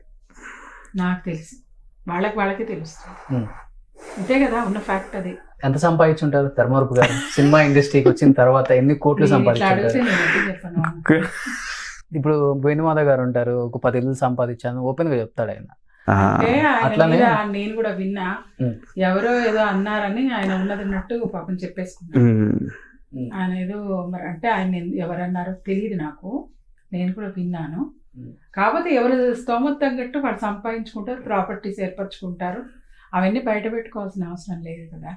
ఎవరికి తగ్గట్టు వాళ్ళు సంపాదించుకుంటారు. ఎవరి పిల్లలకి ఇవ్వాల్సింది వాళ్ళకి ఇచ్చుకోవడాలు చేయడాలు, భార్యకి ఇవ్వాల్సింది భార్యకి ఇవ్వడాలు, అవన్నీ ఉంటాయి కదండి వాళ్ళకి. సో అవన్నీ ఎక్స్ప్రెస్ చేయలేం కదా. ఫస్ట్ రెమ్యునరేషన్ ఎంత? ఫస్ట్ అక్కడ ఎంత ఉంటుందండి? చాలా తక్కువ. కాదు అంటే ఫస్ట్ మూవీ రెమ్యునరేషన్ నాతో ఒకసారి చెప్పడం ఏంటంటే 500 అని చెప్పారు. First movie first movie per డేకా లేకపోతే మూవీ మొత్తానికి? అది తెలియదు. 500 వచ్చింది నాకు ఫస్ట్ రావడం, చెక్ అని అన్నారు అప్పుడు. ఓకే, వచ్చింది. ఆ తర్వాత ఇచ్చి ఉంటారు. ఆ మధ్యలో అది కూడా చెప్పుంటారే. మధ్యలో నేను అడగలేదు. అడగాలి కదండి ఎవరు కూడా. అంటే ఆయన మాకు చెప్పకూడని రీజన్ ఏంటంటే డబ్బు మీద ప్రేమ పెరుగుతుంది, ఇష్టం పెరుగుతుంది అని ఎప్పుడు చెప్పలేదు. ఆడవాళ్ళ వయసు అడగకూడదు అంటారు కదా. మీరు ఎప్పుడు అడగరా అసలు ఎంత సంపాదిస్తున్నారండి అని? ఏనాడు అసలుకి సరే మీరు నమ్మరు కానీ అదే నిజం. అవునా? అడగారు. పోనీ తర్వాత కొడుకులు ఎక్కువ వచ్చిన తర్వాత కొడుకులు అడుగుతారు. ఎవ్వరు అసలు అవకాశం అంటే మీరు నాకు ఐడియా ఇస్తున్నారా అడగాలి అని? అవకాశం ఉండేది కాదండి. లేదు. ఫైనాన్షియల్ మ్యాటర్ ఇద్దరం చూసుకునే వాళ్ళమే తప్ప ఇంత ఆయన సంపాదించారు ఇంత చేశారు అనేది మాత్రం లెక్క తెలియదు. మనం దీనికి ఇది అట్లా ప్రాపర్టీస్ కొనేటప్పుడు కూడా దీనికి ఇంత ఇలా. ఈ రోజుల్లో పాకెట్ వెనుకున్న గుండెల్లో మనసులో ఉన్న ప్రేమ కన్నా పాకెట్ లో ఎంత ఉందో చూసే వాళ్ళు కొడుకులే ఎక్కువ కదా. అంటే మీరు నన్ను చూసుకొని చెప్తుంటే నేను అదే రకం అనుకుంటారు కానీ కాదు. కామన్ గా జనరల్ గా జరిగేది. రోజులు అలా ఉన్నాయి, పిల్లలు అలా మారుతున్నారు. బట్ ఏంటంటే అందరూ మారుతారని చెప్పలేము. ఓకే, మీ దృష్టిలో కొడుకులు మంచి అంటారా కూతుర్లు మంచి అంటారా? అయితే మీరు అన్ని చాలా టఫ్ క్వశ్చన్స్ అడుగుతున్నారు నాకు. తల్లిదండ్రులు చూసే విధానంలో ఉంటుందండి. మగపిల్లాడిని ఆడపిల్లని ఇద్దరిని ఈక్వల్గా చూస్తే ఏ భేదాలు ఉండవు. ఎప్పుడైతే ఒకళ్ళ ప్రిఫరెన్స్ ఇచ్చి ఒకళ్ళని తగ్గిస్తామో అప్పుడు పిల్లల దగ్గర నుంచి రైజ్ అవుతుంది ఆ పాయింట్లు. నీకు వాళ్ళంటేనే ఇష్టం, అన్నయ్య అంటేనే ఇష్టం, నేనంటే పడదు అని. అది కామన్ కదా. అది ఎందుకు వస్తుంది? డిఫరెన్స్ చూపించినప్పుడు. అలా కాకుండా మగపిల్లాన్ని చదివిస్తున్నట్టు ఆడపిల్లల్ని చదివిస్తే ఆ డిఫరెన్స్లు ఎందుకు వస్తాయి? రావండి. మనం చూసే దానిలో ఉంటుంది. ఆ పిల్లలు కూడా అలా క్వశ్చన్స్ వేయకుండా వాళ్ళిద్దరిని ఈక్వల్గా చూసామనుకోండి, ఎందుకు వస్తాయి క్వశ్చన్స్? రావు. ఈక్వల్ గా ప్రాపర్టీస్ ఇచ్చినా కానీ గొడవ అయిపోయి పెద్దోండి కదా నేను, నాకు ఇంకొక భాగం ఎక్స్ట్రా వస్తుంది. సంస్కారం ఉంటుంది కదండి. ఆ సంస్కారం ఉన్నప్పుడు ఎక్కువ ఇవని తక్కువ ఇవని. నాకు తెలిసి ధర్మవరపు గారు మొత్తం మీ పేరు మీద పెట్టుంటారు. నాకు కూడా రాన్ డౌట్లు అంటే మీరు ఇప్పుడు అడుగుతుంటే వస్తున్నాయి. ఈ ఇంటర్వ్యూ అయిపోయిన తర్వాత మీకు ఇంకొక ఇంటర్వ్యూ ఉంది ఇంట్లో అయితే. అమ్మో చాలా షార్ప్ ఉన్నారు మీరు. ఇది పక్కా ఫైనాన్షియల్ ఇంటర్వ్యూ. మమ్మీ కూర్చో, సేమ్ ప్లేస్. లేదండి, మొత్తం ఆయన పేరు మీదే ఉండేవి. అన్ని ఆయన పేరు మీదే ఉండేవి. కానీ మీరు ఇట్లా భార్య పేరుని పెడతారని మాట. ఆయన పోయిన తర్వాత ఆటోమేటిక్ గా లేదండి, ఆయన ఎవరికి వాళ్ళకి సెటిల్ చేశారు. ముందే చేశారు. ఇది నా తెలియదు, నేను ఇప్పుడు వింటున్నాను. చేశారు. చూసావా? నా వల్ల నీకు తెలుస్తుంది, క్లారిటీ వస్తుంది. రాకూడదు కదా. ఆయన పాపం ఎవరికి చేయాల్సింది అది చేశారు. కాబట్టి ఎప్పుడూ మా పిల్లల మధ్యలో కానీ నాకు కానీ ఏనాడు ఈ రోజు వరకు కూడా క్లాషెస్ అనేవి లేవు. మీ మాట ఏంటారు? అందరం మ్యూచువల్గా మాట అంటే మాట నాదే పైన ఉంటుంది. కాకపోతే ఏది చేసినా చెప్పే చేస్తాడు తప్ప, ఈ రోజు కూడా పెద్ద అబ్బాయి చెప్పే చేస్తాడు తప్ప సొంత నిర్ణయం అనేది తీసుకోవడం తక్కువ. డెసిషన్ తీసుకుంటే ఫోన్ చేస్తాడు. పిన్ని అంటే పిన్ని అవుతుంది, పిన్ని ఇట్లా అనుకుంటున్నా, ఇట్లా చేద్దాం అనుకుంటున్నా, ఏమంటావు అంటే ఇది చెయ్యకు అని చెప్పదు, ఇది కరెక్టా కాదా ఆలోచించుకో అని చెప్తుంది. అంటే ఒక వయసు వచ్చాక వాళ్ళని మనం గుచ్చినట్టు మాట్లాడకూడదు కదండి. జనరేషన్ మారే కొంది కూడా అన్ని మారుతుంటాయి. మీ అప్పుడు కేజీ ఉల్లిగడ్డలు 5 రూపాయలకి వచ్చాయి, ఇప్పుడు 100 రూపాయలు పెట్టినా రావట్లేదు. మా చిన్నప్పుడు మరి కంపారిజన్ బాగుంది. మా చిన్నప్పుడు రూపాయి ఉండేది, మరి ఇప్పుడు 500 400 ఉంది. తేడా ఉంటుంది కదా. సో దాన్ని బట్టి ఏదైనా అంతే. నీ ఫుల్ నేమ్ ఏంటి? రవి బ్రహ్మతేజ. రవి బ్రహ్మతేజ. అమ్మ, నాన్నగా మీ ఇప్పుడు ధర్మవరపు గారు ఎక్కువగా లెక్చరర్ క్యారెక్టర్స్ వేస్తుంటారు. అప్పుడు ఏ సినిమాలో చూసినా ప్రిన్సిపాల్, లెక్చరర్. గవాస్కర్ ఇలా లేదే అంటాడు. అదేదో అసలు నువ్వు నువ్వు వచ్చి చేయి చూద్దాం అంటాడు. దాదాపు ఒక 50-60 సినిమాలు ఆయన కెరీర్ స్టార్టింగ్ లో ఎప్పుడైతే ఆయన పీక్స్కి వెళ్ళాడో, ఒక స్టార్టింగ్ కెరీర్ మొత్తం ప్రిన్సిపల్, లెక్చరర్ ఇదే అవే వచ్చాయి. బట్ ఆ టైంలో గొడవ కూడా జరిగింది, లెక్చరర్స్ ని కించపరిచి మాట్లాడుతున్నారు, స్టూడెంట్స్ కి ఉన్న రిలేషన్ ఇలా ఉంటుందా అని ఆయన మీద కొంచెం గొడవలు కూడా అయ్యాయి. అనాలి కదండి మరి ఎట్లా, ఎవరో ఒకళ్ళు అంటారు. ఆయనకి బోర్ కొట్టి ఉంటుంది అన్ని చేసి పాపం. ఎప్పుడన్నా ఆయన ఫీల్ అవుతుంటారా ఇవే క్యారెక్టర్స్ వస్తున్నాయి ఏంటి అని? ఆయన ఒకసారి ఇట్లాగే ఆయన మీద రూమర్ వచ్చిందంటే, వీళ్ళు చేసే గొడవ నిజమైతే నా శోభను రింగ్ తీయించుకుంటాను వాళ్ళ ఇంట్లో కూడా. అంటే శోభన్ బాబు రింగ్ అంటే ఇష్టం ఉండేది. ఇలా అప్పుడప్పుడు వాళ్ళ కలిసి కూడా అన్నయ్య శోభన్ బాబు రింగ్ పెట్టి ఒకసారి ఎందుకు ఏమైనా పెట్టి కడతావా అంటారు. అప్పుడు గొడవలు ఎందుకైనా బేసిక్ గా మూవీలా తీసుకోలేదు వాళ్ళు. అవును, వాళ్ళు ఏదో కంపేర్ చేసుకున్నారు కాబట్టి వాళ్ళు చాలా హర్ట్ అయ్యారు. వాళ్ళు సినిమా చూసి ఈయన కామెడీ టైమింగ్ అంతా అలవాటు అయిన తర్వాత అదంతా మర్చిపోయి వాళ్ళు కూడా ఈయనలాగే బిహేవ్ చేయడం మొదలు పెట్టారు. అప్పటి నుంచి ఏం ప్రాబ్లమ్స్ లేవు, అందరు బాగున్నారు. ఆ తర్వాత నుంచి ఇంకో ఎక్కువ అంతే అన్ని వచ్చాయి, అర్థమైపోయి అలవాటు అయిపోయింది. ఉంటుంది కదండి వాళ్ళకి, ఇదే సెట్ అవుతుంది కాదని లేదు కదా, పండించడమే ప్రధానం. సరే, పండించడం ప్రధానం ఉన్నారు కాబట్టి ఈ క్వశ్చన్ అడగాల్సిందే మిమ్మల్ని.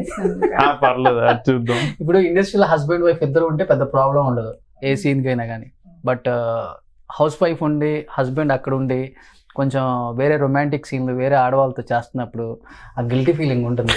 బాగా చేస్తున్నాడు ఈ సీన్ వచ్చాక చెప్తాను. బాగా చేస్తున్నాడు అంటే ఇంట్లో కంటే అక్కడే పర్ఫార్మెన్స్ ఎక్కువ ఉందన్నా. కాకపోయినా ఎప్పుడు అనుకోలేదా మీరు? నిజం చెప్పండి.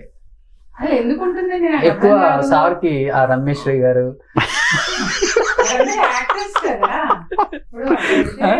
ఒకటి చెప్పనా, జ్యోతి, ఇంకెవరు, ఈయన హీరో కాదు, కమెడియన్. ఒకటి వాళ్ళకి ఎవరిని వైఫ్ గా పెట్టాలి అనేది ఆ పోర్షన్ తగ్గట్టు పెడతారు, అంటే తగ్గట్టు యాక్ట్ చేయాలి. నిజంగా వైఫ్ అయిపోదు కాదు. అక్కడ జరిగేది ఏంటంటే వాళ్ళని సైడ్ గా వాళ్ళని పెట్టేటప్పుడు ఈయనకు చెప్తారు ఫాదర్ కి, ఇలా ఉన్నారండి మీ కో ఆర్టిస్ట్ ఈమె అంటే ఫస్ట్ మమ్మీతో మాట్లాడిస్తారు. ఓ సూపర్. ఇది మాట్లాడిస్తే వాళ్ళకి క్లారిటీ ఉంటుంది, ఓహో మేడం మైండ్ సెట్ ఇట్లా ఉంది అని క్లారిటీ ఉంటుంది. ఓకే, వాళ్ళు జాగ్రత్తగా ఉండి ఇంకా యాక్టింగ్ చేస్తారు. ఓకే, పెద్ద ఏముండదు లేండి, మామూలుగా అడుగుతారు వాళ్ళు. ఏదో అంటే నేను ఎలా మాట్లాడతాను ఏంటని తెలుసుకోవడానికే మాట్లాడతారు తప్ప వేరే. ఇది ధర్మవరపు డైరెక్షన్ ఏది ఇలా అమ్మతో మాట్లాడటం ఆయన సొంత ప్యూర్ డైరెక్షన్. తర్వాత మళ్ళీ తేడాలు రాకూడదు కదా, అందుకని అదే కన్స్ అయిపోయింది ఇంట్లో. అబ్బాయి చెప్పడం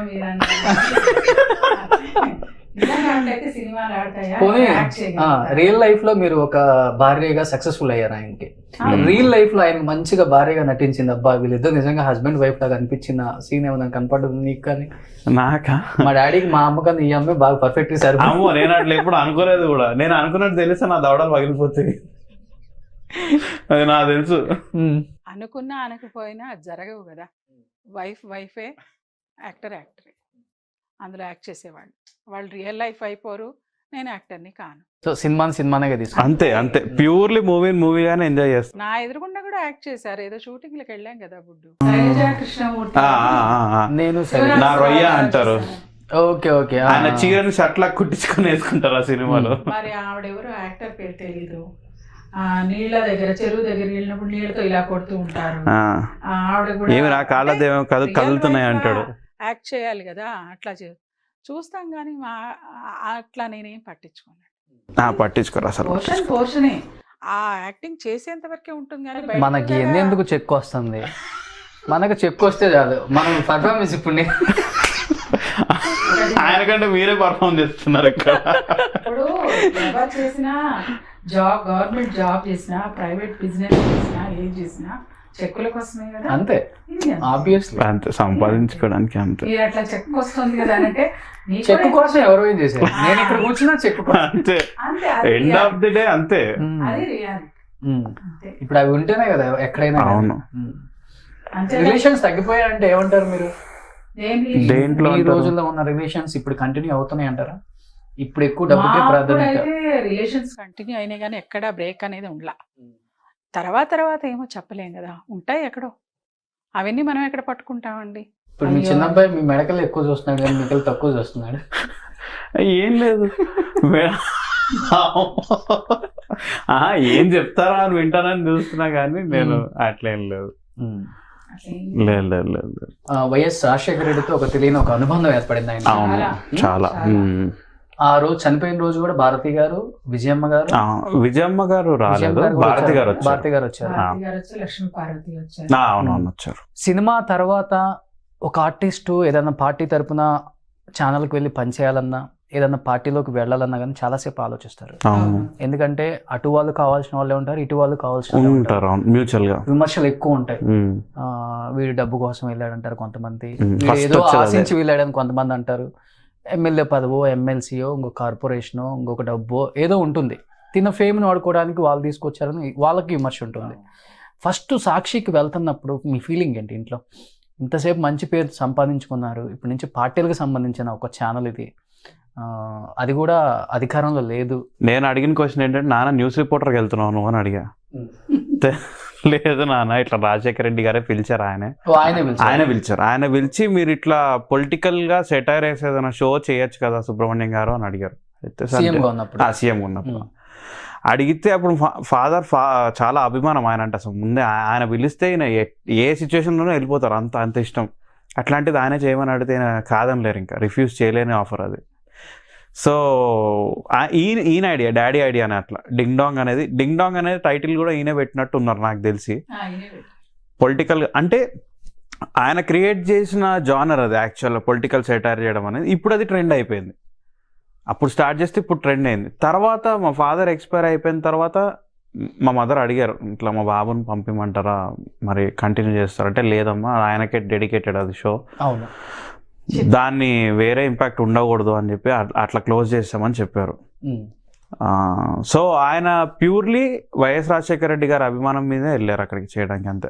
ఏదో పొలిటికల్ గా సెటిల్ అవ్వాలనో బాగా సంపాదించాలనో అస్సలు ఉండేది కాదు. ఇండస్ట్రీలో కూడా వచ్చింది అంటారు రకరకాలుగా. కానీ ఆయన ఎలక్షన్స్ అప్పుడు రాజశేఖర రెడ్డి గారు ఫస్ట్ టైం సీఎంగా అదే ఎలక్షన్స్ లో పార్టిసిపేట్ చేసేటప్పుడు క్యాన్వాసింగ్ ఈయన కూడా వెళ్ళారు. కాంగ్రెస్ మొదటి నుంచి ఈయన కాంగ్రెస్ పార్టీ, అందుకోసం ఆ గౌరవం అభిమానం కూడా ఈయన చేరేటప్పుడు కూడా మా ఊరు వాళ్ళు చాలామంది వచ్చారు ఈ కాంగ్రెస్ పార్టీలో చేరేటప్పుడు కూడా. తర్వాత ఈయన రాజశేఖర రెడ్డి గారి మీద బాగా అభిమానం, గౌరవం చాలా ఉంది ఈయనకి. దానికి తగ్గట్టుగా ఆయన గెలవడం, ఈయనకి కల్చరల్ రవీంద్ర భారతిలో ఉన్నటువంటి AP state cultural council chairman చేశారు, క్యాబినెట్ ర్యాంక్ మినిస్టర్. బట్ నాన్నకి ఎమ్మెల్సీయో ఎమ్మెల్యేనో బాగా ఇష్టం ఉండేది, ఇష్టం ఉండేది. కానీ ఆయన ఏది ఆఫర్ చేస్తే నాకు చేయడానికి రెడీగా ఉన్నారు. వెనక ముందు ఏం ఆలోచించలేదు, ఆయన మీద ఉన్న రెస్పెక్ట్ తోటి, అంతే. బట్ ఆయన పోయిన తర్వాత నాన్న కంటిన్యూ అయ్యారు కూడా ఛానల్లో కంటిన్యూ అయ్యారు, పొలిటికల్గా వెళ్ళలేదు. రాజశేఖర రెడ్డి గారి తర్వాత మళ్ళీ ఎలా ఉంది నాన్నగారి పరిస్థితి? అంటే జగన్మోహన్ రెడ్డి వచ్చారు మళ్ళీ ఆ స్థానానికి, ఉండేది అంటే ఆయనతో మధ్య ఎలా ఉండేది రేపు? జగన్మోహన్ రెడ్డి అండ్ ధర్మవరపు గారు బానే ఉండేది. సేమ్ అదే ఎఫెక్షన్, అదే లవ్ అంతా అదే ఉండేది ఫాదర్కి నాకు. సేమ్ అదే క్యారీ ఫార్వర్డ్ అయింది. ఎందుకంటే నేను ఆయన జలదీక్ష చేసినప్పుడు మన ఇందిరా పార్క్ దగ్గర జగన్మోహన్ రెడ్డి గారు చేసినప్పుడు నేను వెళ్ళాను మా ఫాదర్ తోటి. ఒకరోజు వెళ్ళి చూశాను నార్మల్గా ఎలా ఉంటుంది వీళ్ళిద్దరి మధ్యలో అని అనుకున్నాను. చూశాను, సేమ్ అంతే ఉంది, పెద్ద తేడా అయితే ఏం లేదు. అది నేను చూశాను కాబట్టి చెప్పగలుగుతాను కాన్ఫిడెంట్గా. ఓకే. బట్ నాన్న పోయిన తర్వాత ఎప్పుడైనా మాట్లాడారా మీతో జగన్ గారు? కానీ మదర్తో మాట్లాడారు, నాతో మాట్లాడారు. తర్వాత పెద్ద బాబు కూడా జగన్ గారు తను మళ్ళీ ఎలక్షన్స్ మూమెంట్లో ఉన్నప్పుడు మావాడు కూడా ఆయన ఎక్కడికెక్కడికి వెళ్తుంటే అక్కడిక్కడికి వెళ్తూ ఉండేవాడు. పెద్ద బాబు వెళ్ళేవాడు, కనపడి చూసి పలకరించేవాళ్ళు. బాగానే ఉండేది, ర్యాప్ బాగానే ఉండేది. కానీ ఎక్కువగా మేము అంటే ఏదైనా అవసరం ఉంటే చేస్తే వెళ్ళచ్చు, ఊరికినే బాగుండదు కదా అనేసి. అంటే మా అన్నయ్య పర్టికులర్గా ఆయన మా ఫాదర్ కొడుకు అని ఎక్స్పోజర్ లేదు కాబట్టి అన్నయ్యని తొందరగా గుర్తుపట్టారు ఎవరు. నన్నన్న కొంతమంది గుర్తుపడతారు, మా అన్న చాలా సైలెంట్, బేసిక్గా తొందరగా మింగిల్ అవ్వడు. దాంట్లో చాలా ఇంటికి స్పాయిల్ చేయడానికి. ఓకే. నేనేంటంటే తొందరగా మింగిల్ అయిపోతాను నేను, అది నా నేచర్ చిన్నప్పటి నుంచి. బ్యాక్ బైటింగ్ చేయడం కాదు కానీ తొందరగా మింగిల్ అయిపోతా. ఎవరితోటి అంటే ఇక్కడ వాళ్ళది అక్కడ కామెంట్ చేసే ఉద్దేశం అసలు ఉండదు నాకు. నేను జస్ట్ మింగిల్ అవ్వాలి. అవతల మ్యాక్సిమం హర్ట్ చేసినా కూడా నేను అంతే సైలెంట్గానే ఉంటా. నా పేషెన్స్ అనేది చాలా ఎక్కువ ఉంటుంది బేసిక్గా. తొందరగా హర్ట్ అయ్యే దాకా తెచ్చుకోను. యాక్చువల్గా నాన్నతో ఆ ర్యాపో ఉంది ఛానల్ అని చెప్పడానికి నిదర్శనం భారతి గారు రావటం. అవును, సీఎం హోదాలో ఉన్న కోడలు, ఇప్పుడు సీఎం హోదాలో ఉన్న ఒక భార్య, ఆమె వచ్చి ఓదార్చాల్సిన అంత అవసరం లేదు. ఛానల్ సిఇఓనో చైర్మనో రావచ్చు, కానీ పాపం ఆవిడ వచ్చారు. అంటే వాళ్ళు ఫ్యామిలీలా ఫీల్ అయ్యారు మమ్మల్ని కూడా, అందుకనే ఆవిడ వచ్చారు. ఆయన రాలేకపోయినా ఆవిడ వచ్చారు. సో నాన్నతో సాక్షి జర్నీ కూడా బాగా సాగింది. చాలా అసలు ఆ టైంలో డింగ్ డాంగ్ రేటింగ్ కూడా భయంకరంగా ఉండేది. అవును, సాక్షి చూసేది దాని గురించి చూసేవాళ్ళు అప్పట్లో. సో ఓవరాల్ గా నువ్వైతే ఇప్పుడు సినిమా ఇండస్ట్రీకి రావాలనుకుంటున్నావు. సో మా నాన్న ఇష్టమైన డైలాగ్ చెప్పకుండా ఇండస్ట్రీకి ఎలా వస్తాయి నువ్వు? అట్లేం లేదు, చెప్తాను. Say sorry to Puri, take the plate మా, I will handle the matter అని చెప్పి నడుచుకుంటూ వెళ్తారు పైకి వెళ్ళి. ఏంటయ్యా పూరి అందంగా లేదా? వాళ్ళ పిన్నులు అందంగా ఉన్నారా, వాళ్ళ అమ్మలు అందంగా ఉన్నారా? ఏమైనా కళ్ళు మూసుకు కాపురాలు చేయట్లా? ఎవడో అయినా వెళ్ళి సారీ చెప్పు అంటాడు. అనగానే వచ్చి సారీ చెప్పు మగడా అంటాడు. తర్వాత వచ్చి వీళ్ళందరూ ఇప్పుడు ఏదో మాట్లాడుతూ ఉంటారు మధ్యలో డైలాగ్స్ ఉంటే, 1 నుంచి 3 లెక్క పెడతాను, అంత లోపల వర్షం పడిందా మీ ఆడవాళ్ళందరూ అందంగా ఉన్నట్టు, పడలేదో మీ ఇష్టం అంటారు. ఏంటి మరి 3 అంటే, ఏంటి 3 లక్షలు లెక్క పట్టమంట, అంతకన్నా కౌంటింగ్ రాదమ్మా మాకు అంటాడు. మేము అసలే లెక్కల్లో పూరు అని చెప్పి ఇంకా ఆ డైలాగ్ చాలా ఇష్టం నాకు బాగా. ఓకే, సో నాన్న ఆల్మోస్ట్ అందరూ వర్క్ చేసి ఉన్నారు. అందరితో చిరంజీవి గారు, బాలకృష్ణ గారు, మహేష్ బాబు. మన హీరో గోపిచంద్ అన్న వాళ్ళ ఫాదర్ మా ఫాదర్ క్లాస్మేట్స్ చిన్నప్పటి నుంచి. టీ కృష్ణ గారు, టీ కృష్ణ గారు మా ఫాదర్. వీళ్ళంతా చిన్నప్పటి నుంచి ఉన్న రిలేషనే కానీ. కాలేజీలోనే చిరంజీవి గారు కూడా చదివారు, ఒంగోలు శర్మ గారు కాలేజీ. ఓకే, నాన్నకి నీకు బాగా ఇష్టమైన కాంబినేషన్ ఏ హీరో? వీళ్ళిద్దరుంటే పండిద్ది కామెడీ బాగా అన్న హీరో. కామెడీ బాగా పండుతుంది అనిపించింది నాకు చిరంజీవి గారు. జై చిరంజీవి. మీరు తాగొచ్చారు కదా, అన్ని బాగానే మేనేజ్ చేస్తాం, ఎలా దొరికిపోయామంటే కుడి చేత్తో భోంచి ఎడంతో కడుక్కుంటే తెలియదు అంటాడు. అది నేను లైవ్ చూసాను అది చేయడం. షూట్కి వెళ్ళాను, ఆ సీన్ అప్పుడు వెళ్ళాను. బాగా ఫన్, ఎందుకంటే ఇందిర, ఠాగూర్ ఒకటి. ఇందిరాలో అయితే అసలు పీక్స్ అది, మీది తినాలే మాది తినాలే.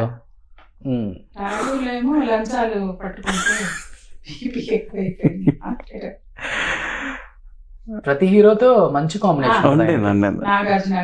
అంటే చిరంజీవి గారితో ఎందుకంటే బేసిక్ గా ఆయన కామెడీ టైం కూడా బాగా పండిస్తారు కాబట్టి, సో అట్లా కలిసింది అది. కూర్చొని పంచుకుంటారు చూడు, ఇది నీకు, ఇది నాకు, ఇది నాకంటే నీకు, మనం ముగ్గురమే కదా అనుకుంటారు. కొన్ని హైలైట్ అయిపోతాయండి తెలియకుండా. ఎంత వర్షం ఉందని కదా సినిమాలో, ఇంపాక్ట్ ఎంత ఉంది అనేది ఇంపార్టెంట్. 2 minutes రోల్ అయినా కానీ ఆయన ఇంపాక్ట్. సార్ కొంప మడిగింది, మనకు వాతావరణ శాఖ నుంచి ఇన్ఫర్మేషన్ రాలేదంటే, పిచ్చోడా ఇప్పుడే కదా జాయిన్ అయ్యాను, 2,000 పట్టుకో అంటే 1,000 పట్టుకో, వర్షం రాలిపో అంటాడు. అది తిట్టుకుంటే వెళ్తాడు పక్క నుంచి, ఈడెవడు రా బాబు అనుకుంటాడు. నాన్నకి బాగా ఇష్టమైన కాంబినేషన్ అంటే ఇంట్లో చెప్తుంటారు ఎప్పుడన్నా, నాకు ఈ హీరో అంటే ఇష్టం, బాగా కాంబినేషన్స్ బాగుంటాయి, రెస్పెక్ట్ ఇస్తారు బాగా అంటే అందరు రెస్పెక్ట్ ఇస్తారు ఆయనకి. ఆయన పర్టికులర్గా ఆయన చిరంజీవి గారు కామెడీ టైమింగ్ బాగా ఎంజాయ్ చేసేవాళ్ళు. అంటే ఠాగూర్ సినిమా రిలీజ్ అయితే ఆ ఠాగూర్ కేక్ గెటప్ వేసుకొని బ్లాక్లో టికెట్లు అమ్ముతావా అనుకుంటా ఆయన అట్లా. మళ్ళీ కృష్ణుడు సినిమా రిలీజ్ అయితే ఎన్టీ రామారావు గారు కృష్ణుడు గెటప్ వేసుకొని ఎలా ఉందని అంటే వెనకాల నల్ల చిక్కు బాగుంది అన్నాడు. కృష్ణుడు గెటప్లో ఎలా ఉందంటే నీ కృష్ణుడు లాగా ఉన్నావు అంటాడు కృష్ణ భగవాన్ గారు. అట్లా అవన్నీ ఆయన ట్రై చేశారు యాక్చువల్లీ ఆ సినిమాలో. ఓకే, కొత్తగా ఉంటది, మనం ఇమిటేట్ చేస్తే బాగుంటది అని ట్రై చేశారు ఆయన. అది పండింది బాగా, అంటే వాళ్ళ ఎక్స్పీరియన్స్ అట్లా ఉంది. ఈ మూవీకి మనం ఇది యాడ్ చేసుకుంటే బాగుంటది అని. డైరెక్టర్స్ కూడా ఏంటంటే స్క్రిప్ట్ ఆయనకి ఇచ్చి, సరే మన డెవలప్మెంట్స్ ఉంటే చెప్పండి మీరు, మనం వర్క్ చేద్దాం అంటారు. ఆయనకు కొన్ని పదాలు నచ్చలేదంటే వెంటనే స్పాట్లో చేంజ్ చేసేస్తారు డైలాగ్స్ అన్ని. మనం ఎంత పెద్ద ఆర్టిస్ట్ అయినా మనకంటూ కొన్ని బాగా ఇష్టమైన ప్లేసెస్ ఉంటాయి, ఇష్టమైన ఆర్టిస్టులు ఉంటారు, మనల్ని గుర్తించే యాక్టర్స్, హీరోస్ ఉంటారు. అలా నాన్నకి బాగా ఇష్టమైన వాళ్ళు అంటే ఇంట్లో చెప్తుంటారు కదా ఎప్పుడైనా? అవును. అంటే మీరు ప్లేసెస్ అన్నారు కదా, ప్లేసెస్ అంటే ఆయన పుట్టి పెరిగిన ఊరే బాగా ఇష్టం ఆయనకి. ఇప్పుడు కూడా ఇంటికి వెళ్తే నులక మంచం, నవారు మంచం వేసుకొని పడుకుంటారంట. ఆయన పెంకుటి రూఫ్ ఉంటుంది, ఓకే, పెంకుటి రూఫ్ కింద నవారు మంచం వేసుకొని డైలీ ఈవినింగ్ అక్కడ ఉంటారు. ఈ సిటీలో ఇప్పుడు సరూన ఆ ఇంట్లో ఉన్నప్పుడు పైన కావాలని అలా చేయించుకున్నారు మంచాలు 2 పెంకులతో ఉండేవి కదండి, పెంకులు వేసి ఊర్లలో రూఫ్ అలాగా ఒకటి వేయించి దాని కింద పడుకుని పల్లెటూరు వాతావరణాన్ని ఆస్వాదించేవాళ్ళు. ఆ చెట్లు అవన్నీ మొక్కలు కుండీలలో పెట్టి, ఇప్పుడు టెర్రస్ మీద పండిస్తున్నారు కదా అందరూ, ఆ విధంగా రూఫ్ గార్డెన్ పెట్టుకొని గ్రాస్ కూడా పెంచడం అట్లాగా అన్ని చేసి అక్కడ ఆస్వాదించేవాళ్ళు ఎక్కువగా కూర్చొని. అక్కడ ఉన్నప్పుడు ఆ ఊరికి వెళ్ళిన ఎప్పుడన్నా 4 days గ్యాప్ దొరికిందంటే షూటింగ్ కానీ ఇక్కడ ఏం లేవన్నప్పుడు కారు వేసుకొని రహీమని అందరినీ తీసుకెళ్ళి ఓన్ డ్రైవర్ ఉండేవాడు. అంటే డ్రైవర్ ని కూడా ఎందుకు పెట్టుకుంటారంటే దారిలో ఎక్కడైనా ఒక చెట్టు కనిపిస్తే దాని కింద ఆపి ఇంట్లో వండుకున్న ఫుడ్ అక్కడ అందరం కూర్చొని కింద చాపేసుకొని కూర్చొని పిక్నిక్, ఒక వనభోజనం అంటారు కదా, సేమ్ అట్లా ఆ టైప్ ఆఫ్ ఉండేది. ఇప్పుడు మీరు సపోజ్ మీరు ఎటన్నా వెళ్తూ కూడా మా ఫాదర్కి ఫోన్ చేస్తే ఆయన అడుగుతారు మీరు ఎక్కడ ఉన్నారు అని అడుగుతారు. ఇట్లా వెళ్తున్నాను, ఇట్లా ఈ రూట్లో వెళ్తున్నాను అంటే ఆయన ఏ రూట్లో ఏం బాగుంటుందో కూడా చెప్తారు. మీరు ఇక్కడ ఆగండి, ఈ టైంలో ఇదే దొరుకుతుంది, అక్కడ ఇది దాటిన తర్వాత దొరకదు అని చెప్తారు. డీటెయిల్గా పర్టికులర్గా చెప్తారు. ఆయన మంచి ఫుడీ, ఎక్కడ ఏ ఫుడ్ బాగుంటుంది, ఎంత తినాలి, ఎంత తినకూడదు అది కూడా చెప్తారు. ఎక్కువ తింటే ఇది అవుతుంది జాగ్రత్త అని చెప్తారు. అన్నిటి మీద పట్టు ఉండేది, ఒకటి కాదు. ఆయనకి ఏంటంటే రోడ్డు మీద చింత చెట్టు కనిపిస్తే రాళ్ళు తీసుకుని కొట్టి అది కింద పడితే తీసుకొని తినేవాళ్ళు. ఆ చిలిపితనం ఉండేది. ఎక్కడికి వెళ్ళింది నేటివిటీ అది వాళ్ళది, అంతే. మనం పెద్దలో ఏమని చెప్పేసి మన నేటివిటీని పోగొట్టుకోవద్దు. అవును. ఆయన ఇట్లా యాక్టర్ కాకముందు రైల్వే స్టేషన్లో, వాళ్ళ దగ్గర రైల్వే స్టేషన్ ఉంటుంది వాళ్ళది, ఒంగోలు రైల్వే స్టేషన్. ఆయన సెంట్రల్లో జాబ్, సెంట్రల్ స్టేట్ మండల ఆఫీస్ లో. అంటే ఆయన ట్రైన్ ఎక్కుదామని వెళ్ళారు అక్కడికి, పక్కన ఎవరో నుంచోనుండి హైదరాబాద్కి వెళ్ళాల్సిన ట్రైన్ ఎప్పుడు వస్తుంది అంటే వస్తుంది అని అడగానే వస్తుంది ఏంటి, దాని టైంకి అది వస్తుంది అంటారు. అట్లా మాట్లాడి ఆయన ప్రాంతీయంలో ఉన్న ఫ్లేవర్ని ఇండస్ట్రీకి తెచ్చుకున్నారు. అది కూడా ఆయనకు ప్లస్ పాయింట్. నాన్నకి మంచి కాంప్లిమెంట్ ఇచ్చిన హీరోస్ ఎవరు ఉన్నారా? ఆయన బతుకున్నప్పుడు చెప్తుంటారు కదా మీకు, నాగార్జున అందరితో హిట్ కాంబినేషన్. ఈయన ఉంటేనే పోర్షన్ బాగుంటుంది, వాళ్ళు అడిగి పెట్టుకునేవాడు. రామనాయుడు గారు కానీ, నాగార్జున గారు కానీ, ఇంకా శివనాగరావు గారు, ఎవరో కొంతమంది ఉన్నారు డైరెక్టర్, అందరూ కూడా ఇచ్చేవాడు. కానీ కింగ్ సినిమాలో నాగార్జున గారు అడిగారని మా ఫాదర్ చెప్పారు. ఆయన క్యారెక్టర్ ఉండాలి, మతిమరుపు క్యారెక్టర్. అవును, ఏదో చెప్పాడే, అల్లుడు క్షేమంగా వస్తానని చెప్పాడు. అది కంప్లీట్లీ బాగుంటుంది, చాలా బాగుంటుంది. అది మతిమరుపు బాగా చేశారు అసలు. అప్పుడు ఆయనకు లేదు కానీ ఉన్నట్టు చేశారు. ఓకే. ఆయన లాస్ట్ స్టేజ్లో కూడా ఎంత మెమరీ అంటే ఆ బుక్ షెల్ఫ్ అని చెప్పాను కదా, ఏ బుక్ ఏ ర్యాక్లో ఏ పొజిషన్లో ఉందో చెప్పారు ఆయన. అంత మెమరీ. ఆ బుక్స్ నువ్వు ఫాలో అవుతున్నావా? ఆ ఇంట్లో ఉన్నాయి. వెళ్ళాలి అనుకుంటా కానీ కొంచెం ఏంటంటే వేరే వన్ ఉండేసరికి వాటి మీదకి వెళ్తూ ఉంటాం, ఏమైనా వర్క్స్ ఉంటే చేసుకోవడం. బేసిక్గా మా అన్నయ్య ఏంటంటే ఆయన మెమరీస్ని ఎవరు టచ్ చేయకూడదు అని చెప్పి అక్కడ పెట్టేశాడు. ఓకే. మరి ఆయన చదువుతాడులేదు తెలియదు. తిరిగిన ఆయన ఉన్న ఇల్లు ఆ ఎమోషనల్ తట్టుకోలేక ఇంత దూరం మళ్ళీ వచ్చి ఉంటున్నారు ఇక్కడ, లేకపోతే కాదు. మా మదర్కి ఏంటంటే తన బ్లడ్ రిలేషన్ కి దగ్గరగా ఉండాలి అని ఇక్కడికి వచ్చి. అట్లా ఏం లేదండి, అది సొంత ఇల్లే కదా, ఇది సొంత ఇల్లే. కాకపోతే ఏంటంటే పెద్ద అబ్బాయి కోడలు పిల్లలు ఆ ఇంట్లో ఉంటారు. సరే వీడికి కూడా ఇల్లు ఉండాలి కదా అని ఇక్కడ కట్టాం, అంతే. ఈ బాబు పెళ్లి కాలేదు? కాలేదు, ఇంకా ఇప్పుడు ఫిక్స్ అయింది. ఎప్పుడు మ్యారేజ్? ఎప్పుడు? December 6th. పిలుస్తున్నావా మొత్తం నాన్నని ఇష్టపడే అందరినీ? అందరినీ పిలుస్తాను. అంటే ఇంకా ఈ టైంలో మరి ఎవరెవరు వస్తారో తెలియదు కానీ అందరినీ ఇన్వైట్ చేస్తాను. So last and final, Dharmavarapu గారిని ఇష్టపడే ప్రేక్షకులకు ఏం చెప్పాలనుకుంటున్నారమ్మా? ఆయన హాస్యం అంటే ప్రతి ఒక్కరికి ఇష్టమే, అది అలాగే చిరస్థాయిగా ఉండిపోవాలి, అలాగే గుర్తుపెట్టుకోవాలి. ఒకప్పటి మీరు ఇదివరకు ఇంతాక అన్నారు, అప్పటి తరం వాళ్ళని ఇప్పటికీ మర్చిపోలేకపోతాము అని. అలాగే వీళ్ళది అలాగే నిలబడిపోవాలని కోరుకుంటాను. ఇప్పుడంతా ఆర్టిఫిషియల్ కమెడియన్స్ కదా. కాదు, ఇప్పుడు అప్పుడున్న వాళ్ళు రియల్ కమెడియన్స్. Real comedians. అదే ఇప్పుడు వాళ్ళు కూడా నిలబెట్టుకుంటే, ఈ తరం వాళ్ళు కూడా నిలబెట్టుకుంటే బాగుంటుంది. ఓకే. ఎందుకంటే అటువంటి ఆ కోవలోకి మీ అబ్బాయి కూడా రావాలని కోరుకుంటున్నాను. అంటే ఇప్పుడున్నది ఆర్టిఫిషియల్ కామెడియన్స్ అని ఏం లేదు, వీళ్ళ వస్తున్నావు కాబట్టి ఆర్టిఫిషియల్ కాదని ఒప్పుకుంటున్నావా? ఆర్టిఫిషియల్ అనేది ఉండకూడదు. అట్లా అని కాదు, ఏదైనా అది మనిషిని చూడగానే, ఇప్పుడు రేలంగి చూడగానే నవ్వు వస్తుంది అంటే ఆయనలో హాస్యం అలా ఉంటుంది. అట్లా ఈయనను చూడగానే నవ్వుతారు. ఆ విధంగా ఉండాలి, ఒరిజినల్ గా రియల్ గా ఉండాలి తప్ప ఆర్టిఫిషియల్ గా ఉంటే ఇబ్బందే కదా. అంటే ఇప్పుడున్న వాళ్ళ స్టైల్ వీళ్ళదే, వాళ్ళ స్టైల్ వాళ్ళదే. వీళ్ళు ఏంటంటే ప్రెసెంట్ ట్రెండ్ మీద, కరెంట్ అఫైర్స్ మీద కామెడీ జనరేట్ చేస్తున్నారు. అప్పుడు ఏంటంటే వాళ్ళు అసలు అట్లాంటి ట్రెండ్ లేకపోయినా వాళ్ళు సెట్ చేసుకున్నారు. అది వాళ్ళు ట్రెండ్ సెట్టర్స్. మా ఫాదర్ వీళ్ళంతా ట్రెండ్ సెట్టర్స్, అదంతా ఫాలో అవుతున్నారు ఇప్పుడు వాళ్ళు. నేను కూడా అంతే. సో నిజంగా థ్యాంక్ యూ సో మచ్ అమ్మా. అలానే ధర్మవరపు గారు లేని లెగసీ నువ్వు కంటిన్యూ చేస్తావు కాబట్టి, సో ధర్మవరపు గారు ఎప్పుడు అక్కడ మాకు కనపడతారు కాబట్టి స్క్రీన్ మీద. ఆ ఫ్యామిలీని ఎప్పుడు మర్చిపోరని అనుకుంటున్నాను నేను. మళ్ళీ ఇప్పుడు మర్చిపోకుండా ఒక ఇంటర్వ్యూ ద్వారా మీరు డెఫినెట్ గా నేను మీకు చాలా థ్యాంక్స్ చెప్పుకోవాలి. అసలు మీ ఇండస్ట్రీ, ఫిల్మ్ ఇండస్ట్రీ కంటే మీరే మాకు ఇప్పుడు ఇనిషియల్ గా బాగా సపోర్ట్ చేస్తున్నారు మీరు. సో చేస్తున్నారు, కానీ ఇట్లా మీడియా ద్వారా మీలాంటి వాళ్ళు రావడం వల్ల ఇంకొంత ప్లస్ పాయింట్ తెలియాలి కదా. అవును, ధర్మవరపు గారు ఇష్టపడే డైరెక్టర్స్ చాలా మంది ఉంటారు. చాలా మంది. మేబీ ఆ డైరెక్టర్స్ ఇవ్వచ్చు ఛాన్స్. ఇప్పుడు దసరా పండుగ రోజు వచ్చింది, మల్లెమాల వాళ్ళు ఏం చేశారు, ఇట్లా కమెడియన్ ఫ్యామిలీస్ 5 పిలిచి చేశారు వాళ్ళు.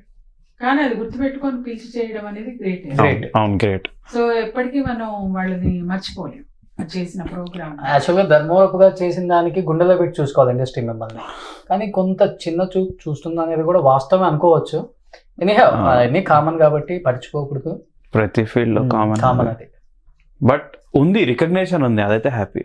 ఎందుకంటే ఆయనకున్న పేరు అట్లా. అందులో వెళ్తూ ఉంటే తెలుస్తుంది. మా అబ్బాయి కూడా టచ్ లో ఉంటున్నాడు, ప్రయత్నాలు చేస్తున్నాడు కాబట్టి అందులో ఆయన కొడుకుగా ఆయన వాళ్ళు చూడగానే గుర్తుపడతారు. అదొకటి ఉంది. తర్వాత చిన్న చూపు అనేది ఉండదని నేను అనుకుంటున్నాను. ఇక పైన ఉండదు, ఇంకా ఉండదు. ఇప్పుడు మేబీ నా యాక్టింగ్ స్కిల్స్ అనేవి ఇనిషియల్ గా బయట పడకపోవచ్చు, డిఫాల్ట్ ఉన్నవి. చేస్తూ నేను కూడా డెఫినెట్ గా ప్రూవ్ చేసుకుంటాను. ప్రూవ్ చేసుకొని పక్కన ప్లేస్ కొని రెడీగా ఉంచండి, సంపాదిస్తాడు, ఇల్లు కట్టేద్దాం. తప్పకుండా ఆ పక్కన మీరు కూడా కడితే బాగుంటుంది. వెనక మీరు కొంచెం సపోర్ట్ చేస్తే పైన ఇస్తాం పైన డెఫినెట్ గా. మా అబ్బాయి కింద పక్కన కట్టాడు అనుకోండి, ఆ పైన మీరు. సరే, ఓకే. ఇచ్చేస్తే నేను కట్టుకోండి. ఇచ్చినప్పుడు, ఇంత మంచి అడ్వైస్ ఇచ్చినప్పుడు మా వాడు కట్టుకోగలేదు, మీరు డెఫినెట్ గా కడతాడు. మా అబ్బాయి అంతా మీరు అంతే డెఫినెట్ గా కడతాడు. మీరు పైన కట్టండి. అప్పుడు 3 భాగాలు కాదు 4 భాగాలు చేయాల్సి వస్తుంది.